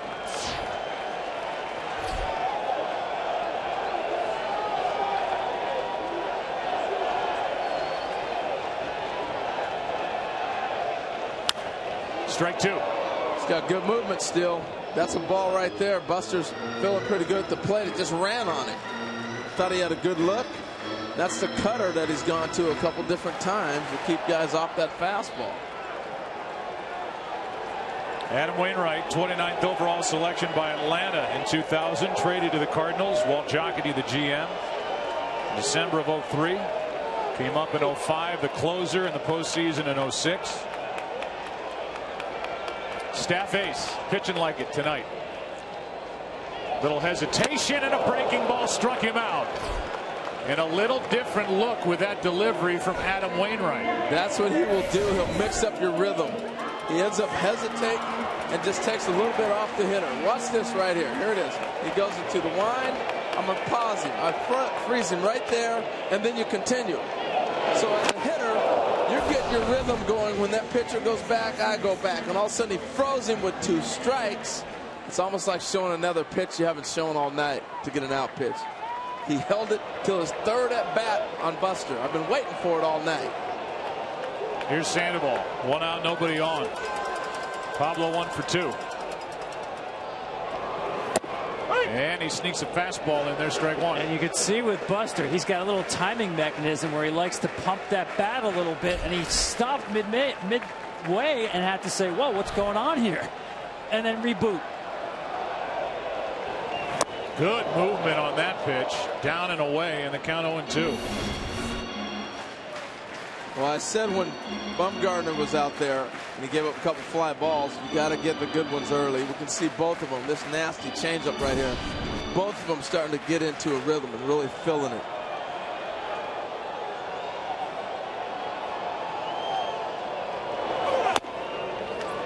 A grunt from Wainwright.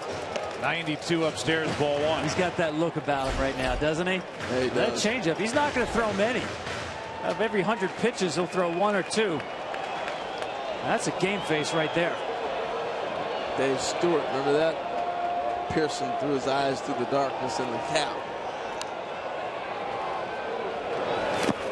A swinging strike. He didn't touch it, and that is out number 2. Home plate umpire said that Sandoval didn't get a piece of it. Pablo doesn't run, and it's back-to-back strikeouts, 5 on the night. Well, it definitely hit the ground. As you see, Cruz wants the curveball down. Let's see if it gets any bat. So hard to see, regardless. Not much of a protest put up by Sandoval. And here's Hunter Pence.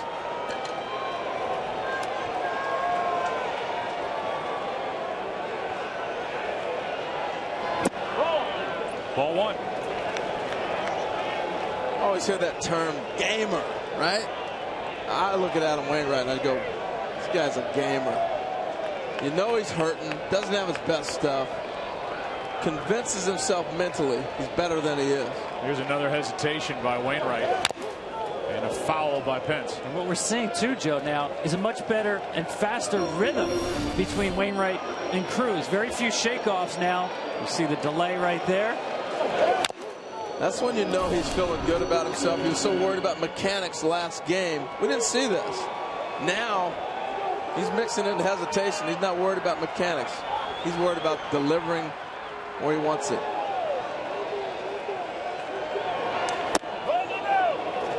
Wainwright's just a good athlete, and it takes a good athlete to do that. Pitchers get so rigid with their mechanics. He's a great golfer. He can swing the bat. He runs the bases well when he gets on. During the regular season, had 13 hits.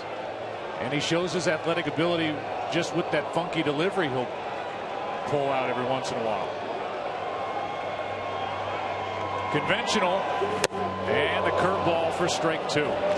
He starts with the glove at the waist. He'll go above the eyes. He'll mix it up on the hitter and give you all kinds of different things. He's also 6'7". Like the cutter right there. But again, on the same page with Tony Cruz. Nice rhythm going right here. Cruz catching his home run put the Cardinals on top in the 4th. Making up for the absence of Yadier Molina. And as I say that, a little indecision here, at least between catcher and pitcher on what to throw. Let's talk about it. He doesn't have any time for anybody. He is locked in. He wants to stay in that rhythm. Let's go, guys. You know, it's almost like a quarterback in a huddle. You'll call 2 plays at a time. If we miss with this pitch, we'll come back with this one. Get back there. Let's go.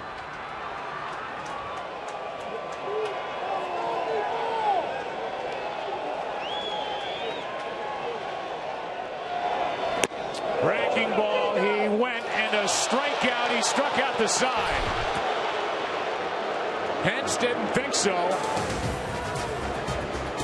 And Adam Wainwright, if that was his biggest inning of the night, just turned in his best inning of the night. Pumped up, trying to get this thing back to St. Louis. Cardinals up 3-2.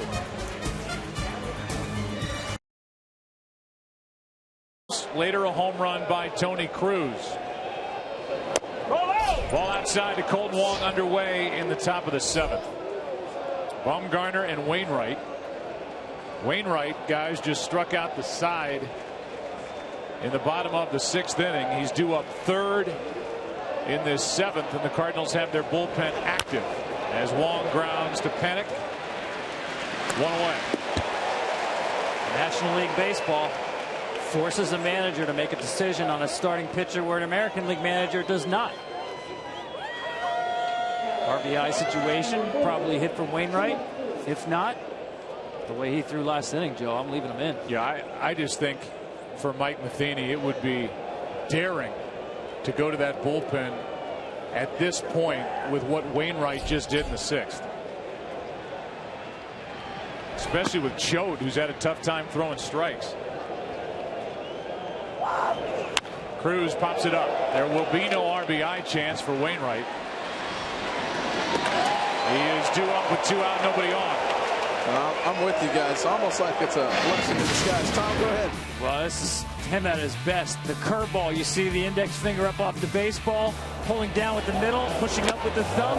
Look at all these curveballs and where they wind up, all out of the strike zone, including the last one to Hunter Pence.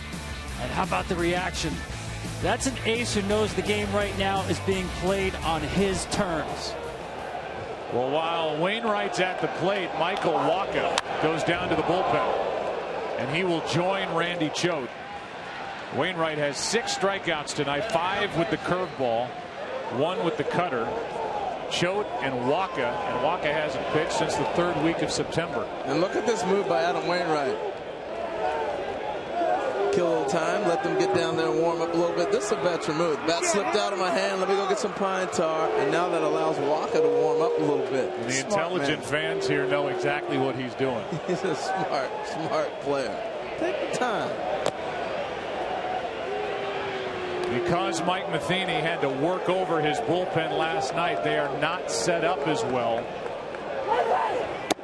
here this evening in Game 5. That's strike 2. When Wainwright came back after striking out the side, Matheny went over to him, 3rd-year manager, talking to, looked like it said 1 more inning. That's down the right field line, foul, right to where Wacha is warming up. Sometimes a base hit isn't always the best thing. Adam Wainwright has stepped out. He's allowed Michael Wacha to probably get about 20 pitches in before his at bat is up. He's trying to battle Bumgarner. He's 0 for 1 with a sacrifice and a flyout. A strikeout ends the inning, and that's strikeout number 5 for the Giant left-hander.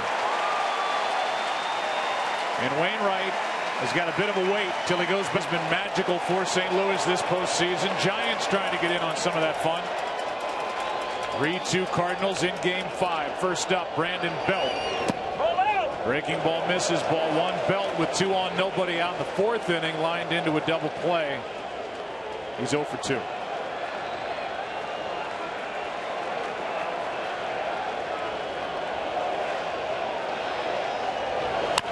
Popped him up. Long run. Holiday is coming to get it, and he's there for out number 1, and that was anything but routine. And Joe, a couple of things I noticed about Michael Wacha warming up in the bullpen. See Holiday here. It's a tough play because he's running all the way. Only at the very end does he get to really settle himself underneath it. But the 7th inning stretch, God bless America, a little bit longer. He threw every pitch right until the first note from Chris Isaac, using every minute that he could. And number 2, every pitch he's throwing out of the bullpen is from the stretch position, not going out of the windup. Yeah, but right now the ace is back. Strike 1. If Wainwright gets through this 7th inning, then Mike Matheny has his formula, which is Neshek, the all-star setup reliever, and then Rosenthal, who's been anything but automatic in this postseason. But that's if Wainwright gets through it. That's down and away, 1 ball, 1 strike. Ishikawa 0 for 1 with a walk. Wacha obviously trained as a starting pitcher, only 15 professional relief appearances. Well, it's not even that worries you. The only question is he hasn't thrown in a while. And when he did, he didn't have the great stuff we saw last year coming off the injury. Strike 2. Meanwhile, Wainwright just still dealing. He is dealing. He can't wait to get the ball back. I'm telling you, that he is, the ace is back. You see Lopez warming up, getting ready as they look down at the Cardinal at bats, who's coming up next, top of the order. But Wainwright is battling. He's just battling. And I think he's tired of everybody talking about every other great pitcher. Breaking ball, and Ishikawa just got a piece of it. It's Kershaw. I've got to face Kershaw. Then it's Bumgarner. He'll let you know when you see him, too. Hold on now. I won 20, fellas. I know I've been beat up a little bit, but I won 20. And he takes that to the mound. And he's on tonight. I won 20, Tom. I heard him telling you. 1 ball, 2 strikes, 1 out, nobody on. Ishikawa, he's got home run pop, almost went deep here in game 3. Here's another delay, and the breaking ball misses 2-2.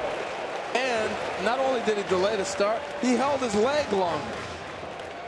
And he didn't bring his hands over his head that time. I mean, he did a couple things that were just messing him up. Watch this. He'll start, comes back, freeze. Now watch how long he hangs with his leg. Slow. He's having fun tonight. And now you'll see him get the hands over the head in his normal 3-part delivery. That was a 2-parter.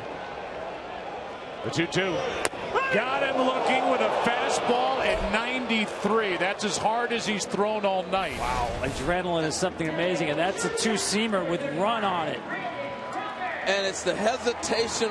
You don't know what he's going to come when you can start your motion as a hitter to go back to reading. That's why he does the hesitation, and then next thing you know, pop, I come with 1 strict quick delivery, and he throws the hardest fastball of the night.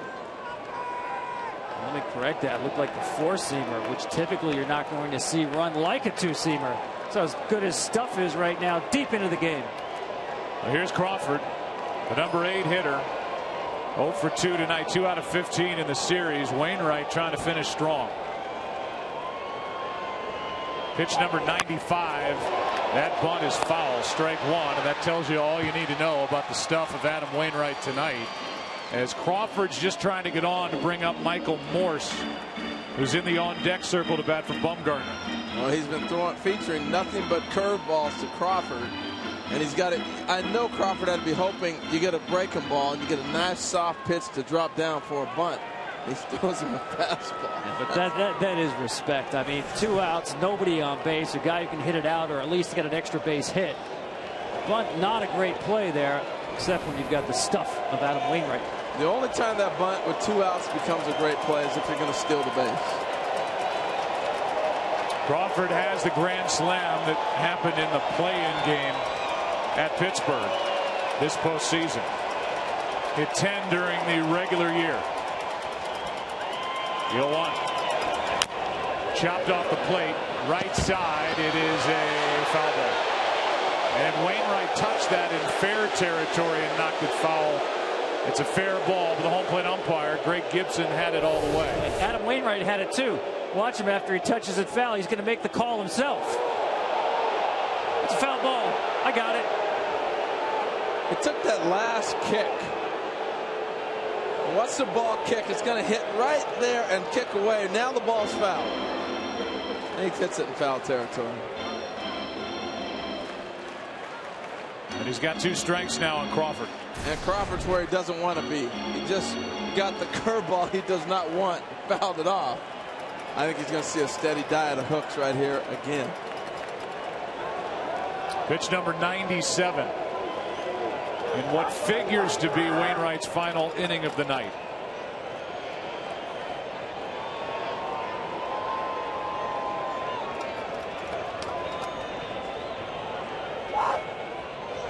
There's the breaking ball. Adams to Wainwright for the out. Adam Wainwright with a stretch to get the out after Adams corralled it, and it's 7 strong in the books for number 50. And he got him. That sends game number 5 into the 8th inning. Wainwright giving 7 strong. He and the Cardinals lead. 8th inning rolls in. Bumgarner, because the side went in order in the 7th, gets to stay in for one more inning. Matt Carpenter first up, top of the order, then John Jay, then Matt Holliday. And there's Pat Neshek. After Wainwright went 7, his night figures to be over. 1 ball, 1 strike. And if his night is over, Wainwright, guys, will end his evening retiring the final 10 batters he faced and striking out 4 of the last 6 hitters. He was impressive. Really was. Carpenter grounds 1 to Panic. 1 away. Job well done. You saw the reaction from his teammates in the dugout. I'm wondering why not send him out again. I agree with you, Joe. I thought after the 6th, the conversation with Matheny was 1 more. You then don't change the finish line and have a moving target. He gave him everything that he had. And those last 3 innings, Wainwright threw just 34 pitches, and only 1 ball got out of the infield, and that was a weak pop up to left field. You could have played those 3 innings in the lobby of their hotel and not broken a chandelier. I tell you, it may be reading too much into it, but it looked like in one of those replays, Wainwright was emotional with his teammates when they came up to him. You know, the weight of the world was on him. We saw our camera operator go up to him close when Adam was loosening up before the game, and he was basically pushing the camera person away, saying, just leave me alone. And a guy who was a 20-game winner had to answer all these questions about what's wrong with the elbow, what's wrong with the mechanics.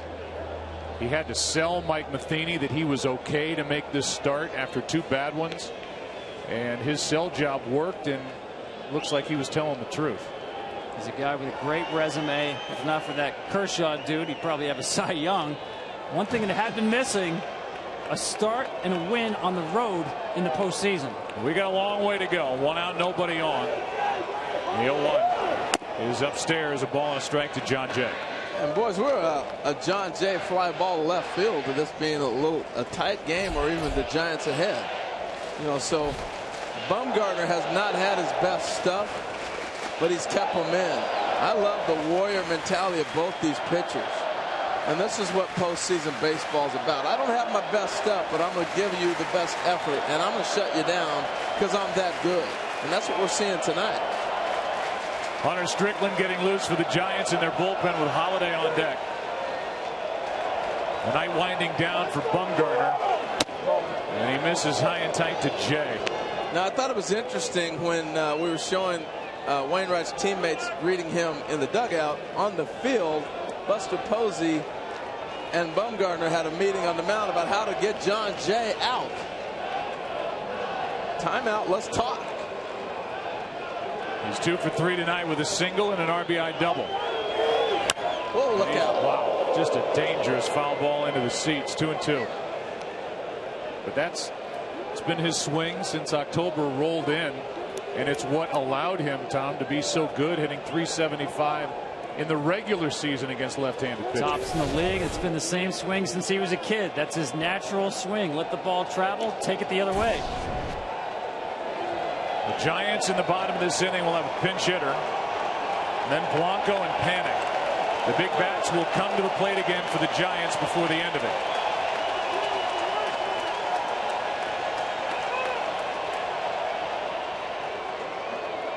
Telling you, he's in their heads, making them think a little bit. That was a ball they thought they could get in on, and he still rifled it over there, over the third base dugout.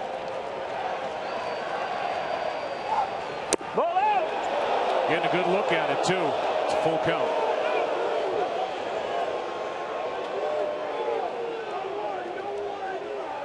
You start to wonder, will this be Bumgarner's last hitter? Strickland down there firing bullets and to be used against the right-hander, and Holiday's that right-hander on the on-deck circle, followed by Peralta. So maybe that's the move they go to. Jay spoils it. Bumgarner still throwing hard. If there is a game 6, it's on Fox in St. Louis. Coverage begins at 7 Eastern. Streaming live on Fox Sports Go and on Fox. Saturday night. Giants could make that irrelevant here tonight. Jay rolls over to the right side. That's Belt. 2 out. And Bumgarner's a retired 12 straight. A reminder, fans, upload your best Take Me Out to the ball game, and you might be featured in Game 4 of the World Series. Go to T-Mobile.com/the-big-7. Guys, we've seen Bruce Bochy try to get one more hitter with his starting pitcher, and it's burned him a couple of times in this postseason. Typically, he'll get criticized for going to the bullpen too early. This is his ace. This is his horse. And he's leaving him in to face Holiday with 2 out here in the 8th. Again, a matchup he likes. Strike 1. It's a mislocation right there. The way Bumgarner throws the baseball to his glove side and to a hitter who doesn't handle the ball hard in well is a matchup he likes. 4 for 24 lifetime against Bumgarner, but that's a mistake. Didn't get it in.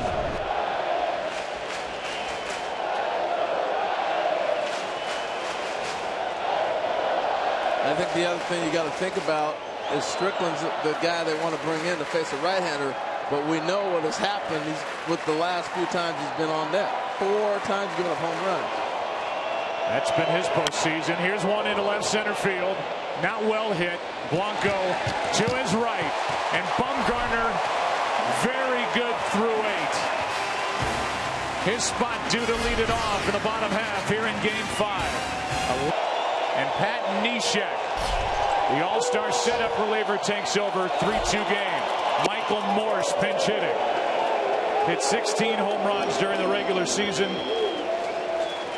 He's 1 for 3 in this LCS. And I like how Bochy has used Mike Morse to face Neshek before. Now he's got a second time he gets to see him in the series.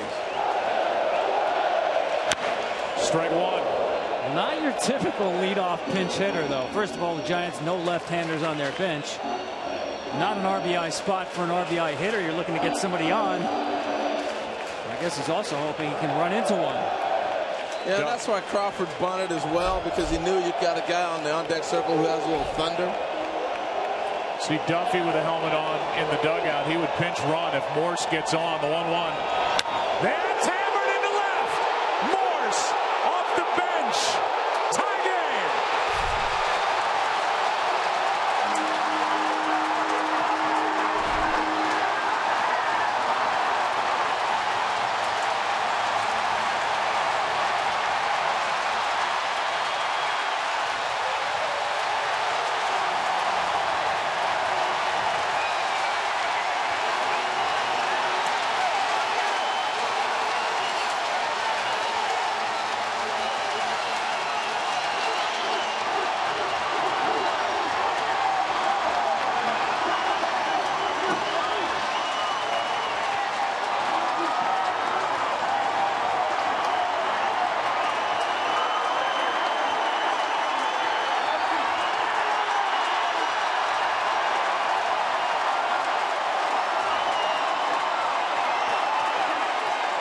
It's the 5th postseason pinch hit home run in Giants history. Here's a little flare into left. This ball might drop. Jay with a sliding catch for out number 1 to take a hit away from Gregor Blanco.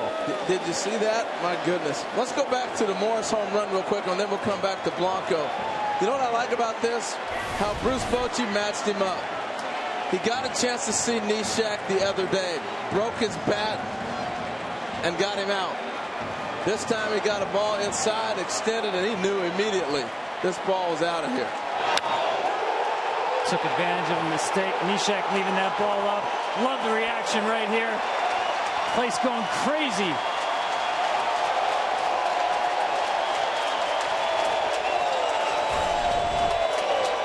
Giants have been waiting around for the home run ball. They get their first 2 of this LCS here tonight. A 2-run shot by Panic back in the 3rd inning for a short-lived 2-1 lead.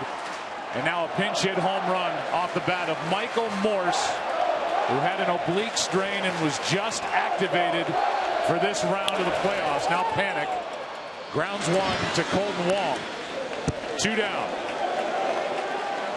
What a thrill for Michael Morse. Wow. Watch him keep his head on this baseball even after contact. Beautiful swing. Those long arms getting extended. Kenny Rosenthal told us Bumgarner used his bat. Now we're here in the same spot in the lineup, the number 9 hole. Morse takes care of it himself.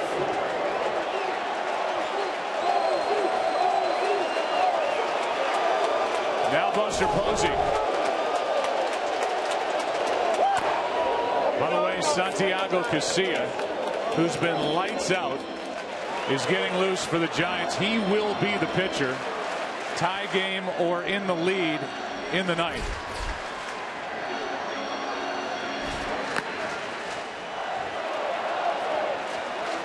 No home runs for the Giants in 242 plate appearances in this postseason. They've got 2 over the last 17.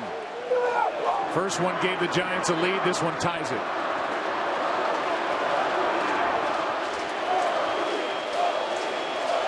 Neshek.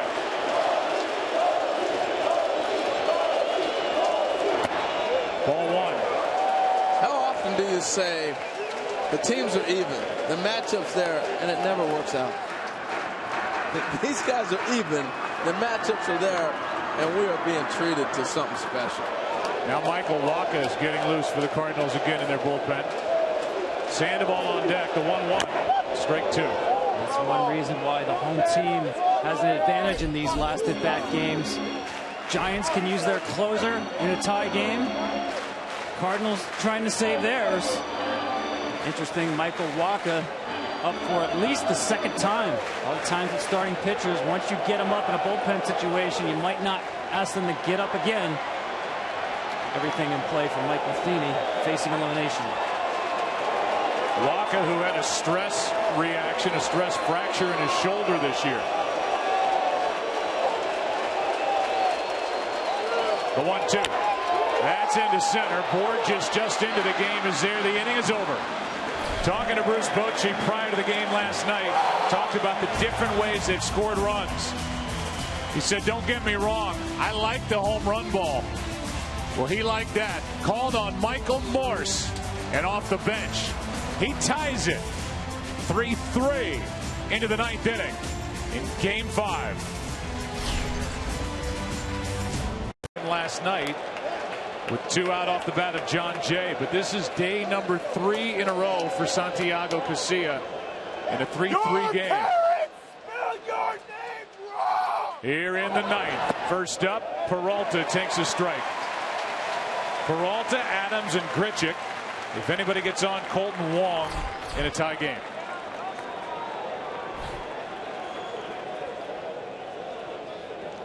Peralta 0 for 3, 2 for 16 in this LCS. Hard hit, 1 hop right at Crawford. 1 away. Well, I know these games are tough on Bruce Bochy, but when you've got this kind of a bullpen, certainly gives you confidence. The guy in the game right now, Casilla, you call it, Joe, almost unhittable, literally, for the last month. Since mid-September, hitters are 1 for 38 against Casilla, and only 1 walk in that sequence. Adams has popped a home run, and then he hit a drive out into deep right center his next time up. That was against Bumgarner, who went 8, allowed 3 runs on 5 hits. 2 home runs. Ball 1 upstairs. I'm sitting here looking at the lineup going, all right, pinch hitters, what are the opportunities? You know, they have Tavares and A.J. Przinsky from the left side still on the bench available.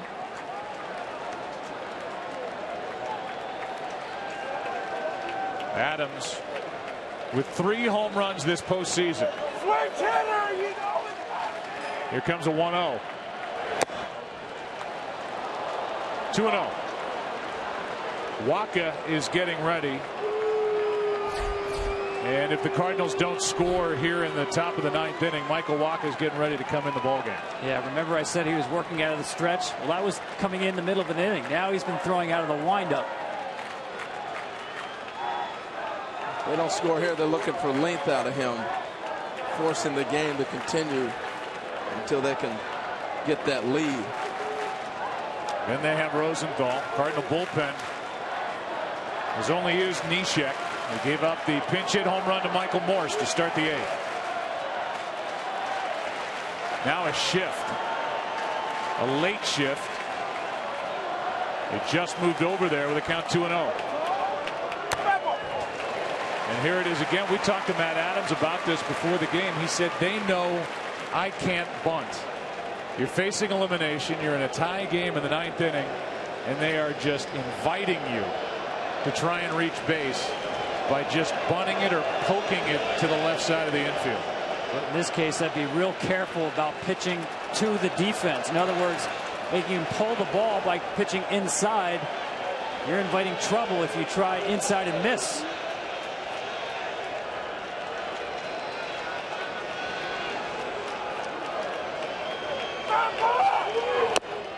Staying away, the count 3-1. This is the first time since the 3rd week of July that Santiago Casilla has worked 3 straight days. Well, you can see it too. A lot of times a guy will tell you, again, body language. You saw the difference. Bumgarner, Wainwright, give me the ball, let's go. Casilla thinking through every pitch.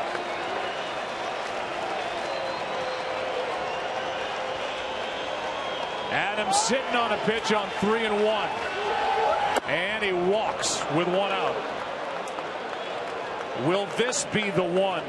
It's brought to you by Fox Sports Live. Stay tuned right after the game to get all of the latest highlights and news from the world of sports. The contact, baseball to bat. Michael Morse tying it to lead off the bottom of the 8th. Great shot of his hands and the grip with that pinky wrapped around the knob of the bat. A lot of power hitters do that. A lot of them also break that small bone in their hand. Pablo Sandoval has done that on each hand. Beautiful swing by Michael Morse. Well, now you've got Grichuk, who is 0 for 3 tonight, facing Casilla with Adams on and Colton Wong on deck. If you're thinking about a pinch runner, Pete Cosma, Scalzo, go in, run, play first base.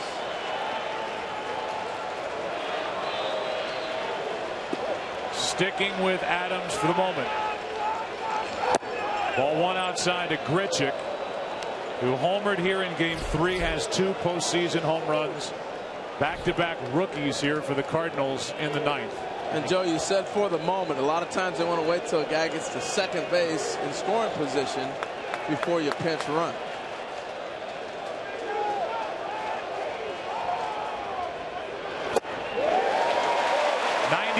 From Casilla, 1 ball, 1 strike. Yeah, I agree with you, Harold, that to send a guy in to run at first base and losing Adams, not that great of a risk because the outfield is playing so deep, it's hard for anybody to score from first on a hit.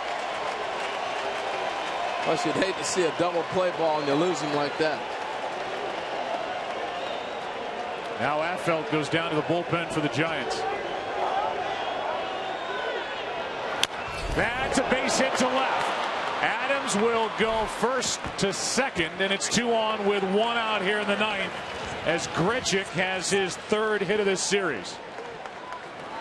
And now you may see the pinch runner. Yeah, you saw some scurrying in the dugout right there, and Righetti's going to come out and have a conversation, but comes Descalzo. He'll go to first. Figured it had to be a middle infielder.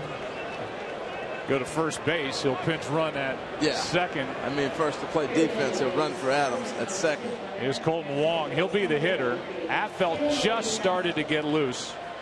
And Colton Wong, of all guys coming up for the Cardinals, hitless tonight.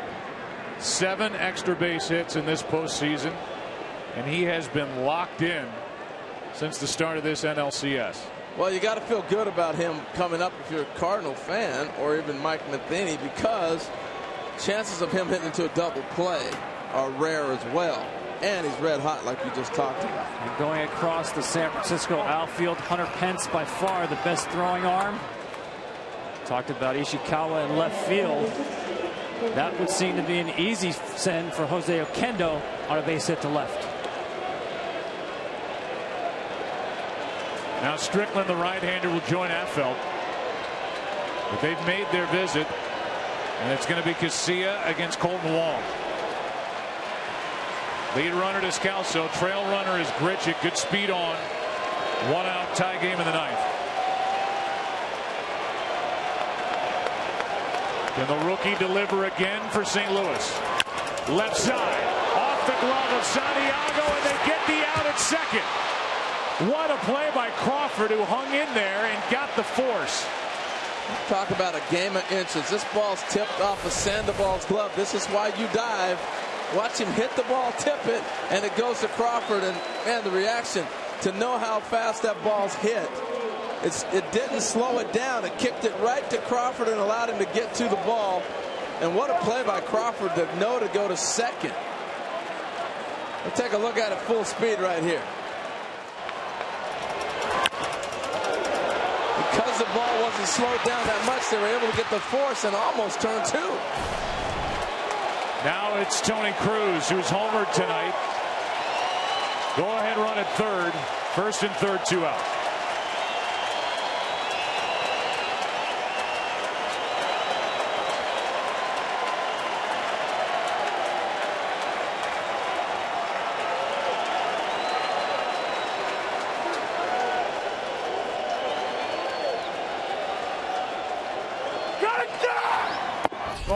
Ball 1 low.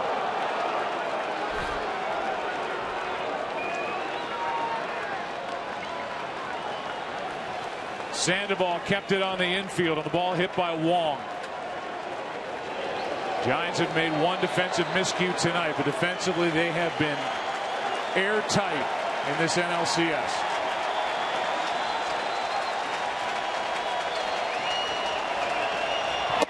Inside, 2-0 on deck is Peter Borges, who's batting in the number 9 spot after the double switch. If you're wondering about a double steal possibility, first and third, as you get a look here again at this pitch to Cruz busting back in, the middle infielders are back on the grass. I don't think there's going to be a throw where the Cardinals are going to be able to sneak a run in on the backside.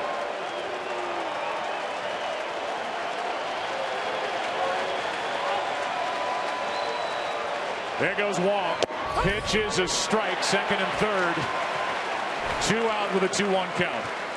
Because of how the defense was back, they're not going to vacate a hole for Cruz to hit a ball through with that runner at third. You go ahead and take the chances. They did give Wong a steal. Awarded a stolen base, and now a hit out of the infield to give the Cardinals a 2-run lead. Now going back to that ground ball by Wong, give credit to the staff and scouts of the Giants to have Sandoval positioned in the right spot, really taking away that 5.5 hole between third and short. And now with Cruz, a pull hitter up, Sandoval closer to the third base line in what would be a normal third base position. Cruz trying to be a hero for the Cardinals tonight.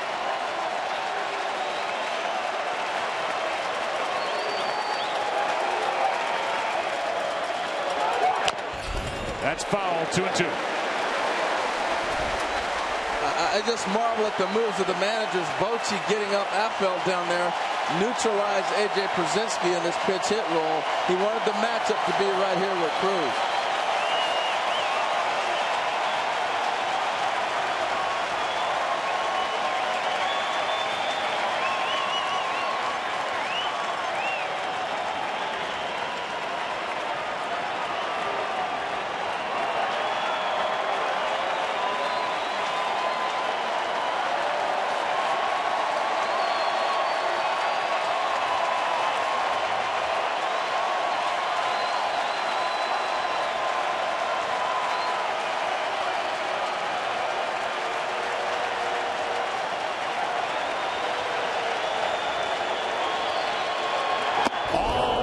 Hit him above the shoulders. Wow. Fastball gets away right here. Posey, a good job to reach up and corral that. Otherwise, that's a run for St. Louis.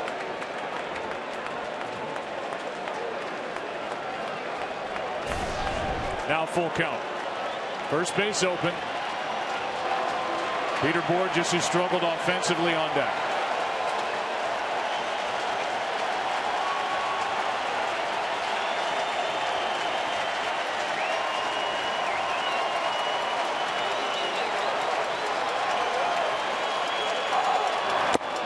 Back up and in again to load him up. Borges is called back to the dugout. And the rookie, Oscar Taveras, will be sent to the plate. Next move, Bruce Bochy. No one really likes to take their closer out of the game. He does have Affeld up there if he wants him. And the stuff doesn't look as good tonight. No, I mean, he overthrew that slider there. And you're right, he's been missing a lot lately. As you said, 3 games in a row, 3 days in a row, not as sharp. Yeah, they're giving him a little extra time to warm up, and they're going to make that move because Joe Bochy sees what you're seeing, what we're seeing. It's going to be Affeld. And we'll see if the rookie Taveras stays in the game. He's been good off the bench. Even last night had a successful pinch hitting appearance, and Casilla gives up the baseball to his manager. He's allowed to hit 2. Michael Morse, a pinch hit game-tying home run leading off in the 8th, and now it's Jeremy Affeld into the game with the bases loaded 2, out facing the rookie Oscar Taveras. Lefty on lefty. Ball 1 inside from Affeld, who's had a lot of work as well. 3 straight days for Affeld. First time Taveras sees Affeld. Affeld curveball, sinker. Taveras, we know he likes off-speed pitches. Started him with the fastball. Taveras 22. 3 for 6 as a pinch hitter this postseason with a pinch hit home run. There's a strike, and it looked like Taveras was up there taking strike 1. Certainly did. Didn't look like he was in hit mode. Advisable. First time seeing a pitcher.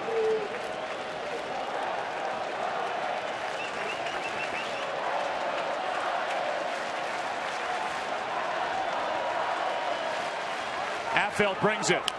Chopper on the infield. Affeld to the bag himself. Gets out of trouble.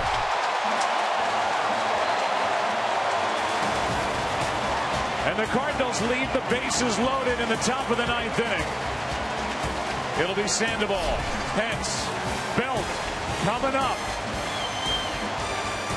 Tie game. Out and right.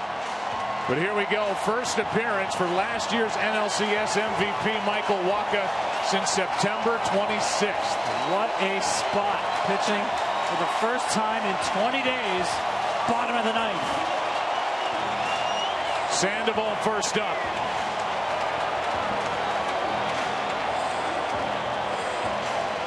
Wacha last year against the Dodgers went 13 2/3. Did not allow an earned run. Was the MVP. He missed 10+ weeks with a stress reaction in his shoulder. He struggled to find his changeup. That's his best pitch. Sandoval takes a fastball at 96 for strike one. Nothing wrong with velocity right there. That's where he should be at, maybe a tick higher. Sandoval's doubled tonight. Now he's in the hole 0-2. 98. That was what they worried about earlier when he tried to come back from the injury. The fastball was not there. 96, 98. Maybe just needed to get in a tight game in the postseason.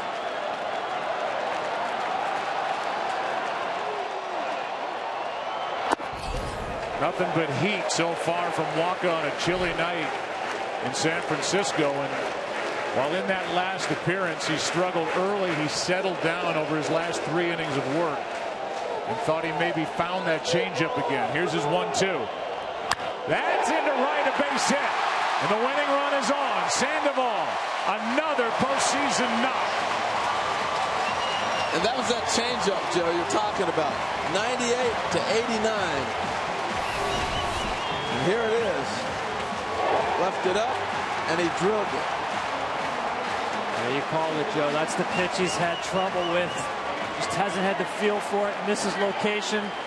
Be interesting to see if out of the bullpen he uses the same pitches he does as a starter.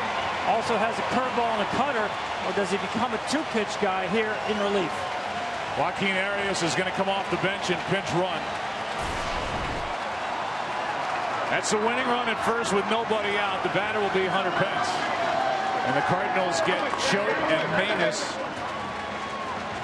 going in their bullpen.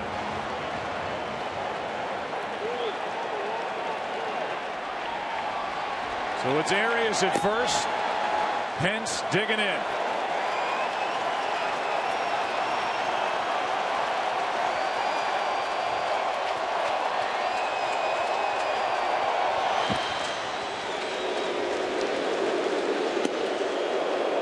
I always wonder about the throw over when a guy hasn't been on the mound for a while. You don't practice that in the bullpen. At least most guys don't.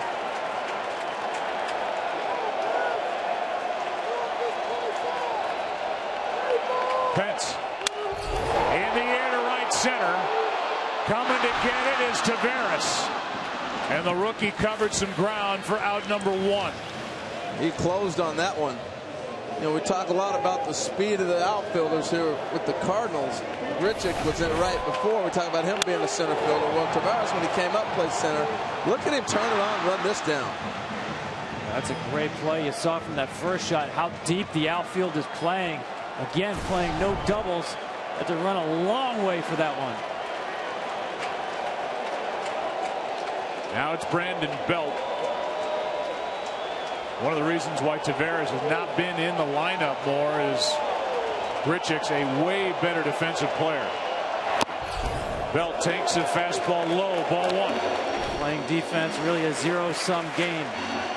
You want to take something away, the doubles, you're going to have to give up something, and that's the blue pit. You can see the depth of the outfield. It's very tough to get a ball in front of them.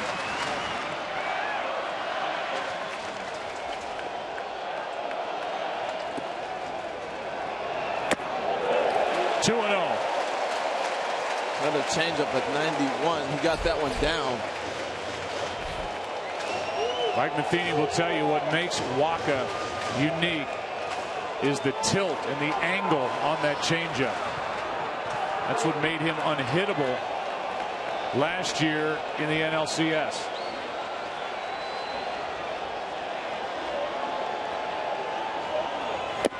Ball 3-0.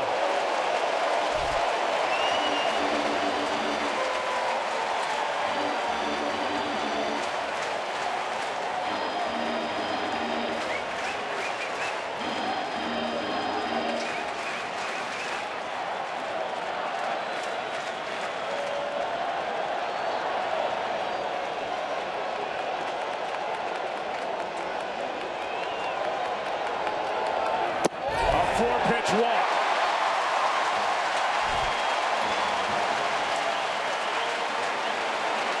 I don't think you can stay with him much longer in this situation when he hasn't been out there. Here comes Derek Lilliquist, have a little conversation. This may be to buy some time. I agree with you, Harold. This is really asking a lot of a young pitcher. Pitching for the first time in 20 days. Foreign environment in terms of game situation. And now a 4-pitch walk. Question is, you have Manus out there, ground ball throwing machine. High rate of double plays. You've had Choate, the matchup lefty. Where do you go? Well, you've got Ishikawa up now.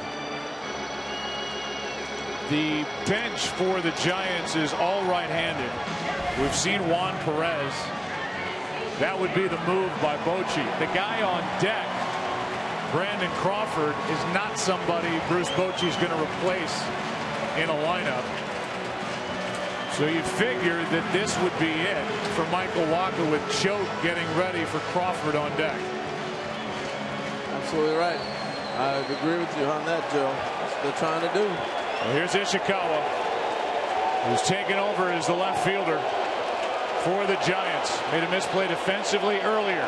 Could make up for it and make everybody forget it here. Ball 1. Now, just because he's thrown 5 straight balls does not mean Ishikawa should be up there taking. He gets his pitch.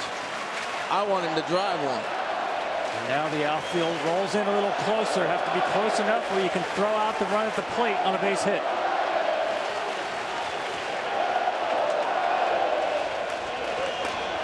Can't throw a strike. It's 2-0.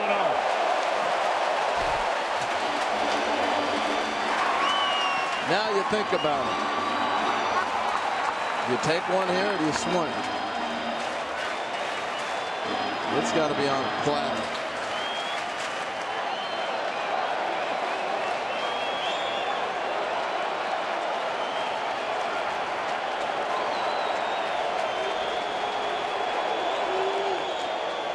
Travis Ishikawa hits one into right. The Giants win the pennant.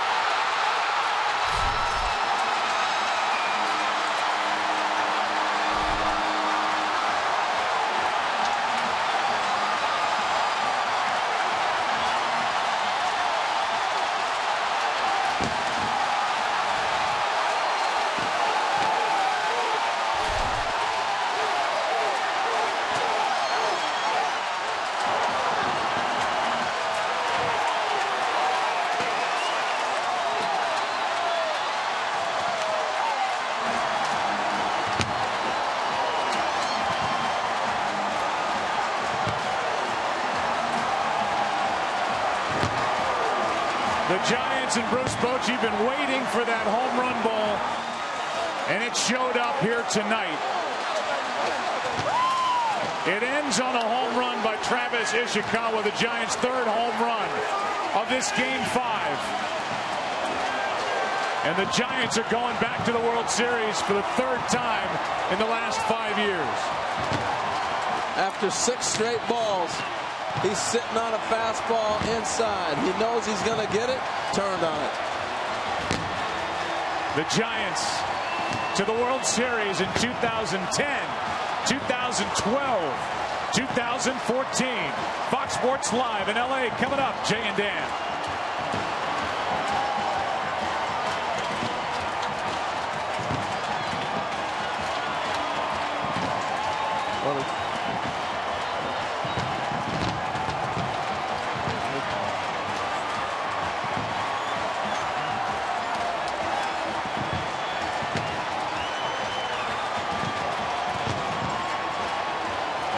What a scene.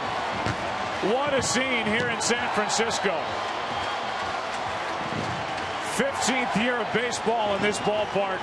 And how about Bruce Bochy taking the Giants to his 3rd World Series in 8 years as manager in Ishikawa.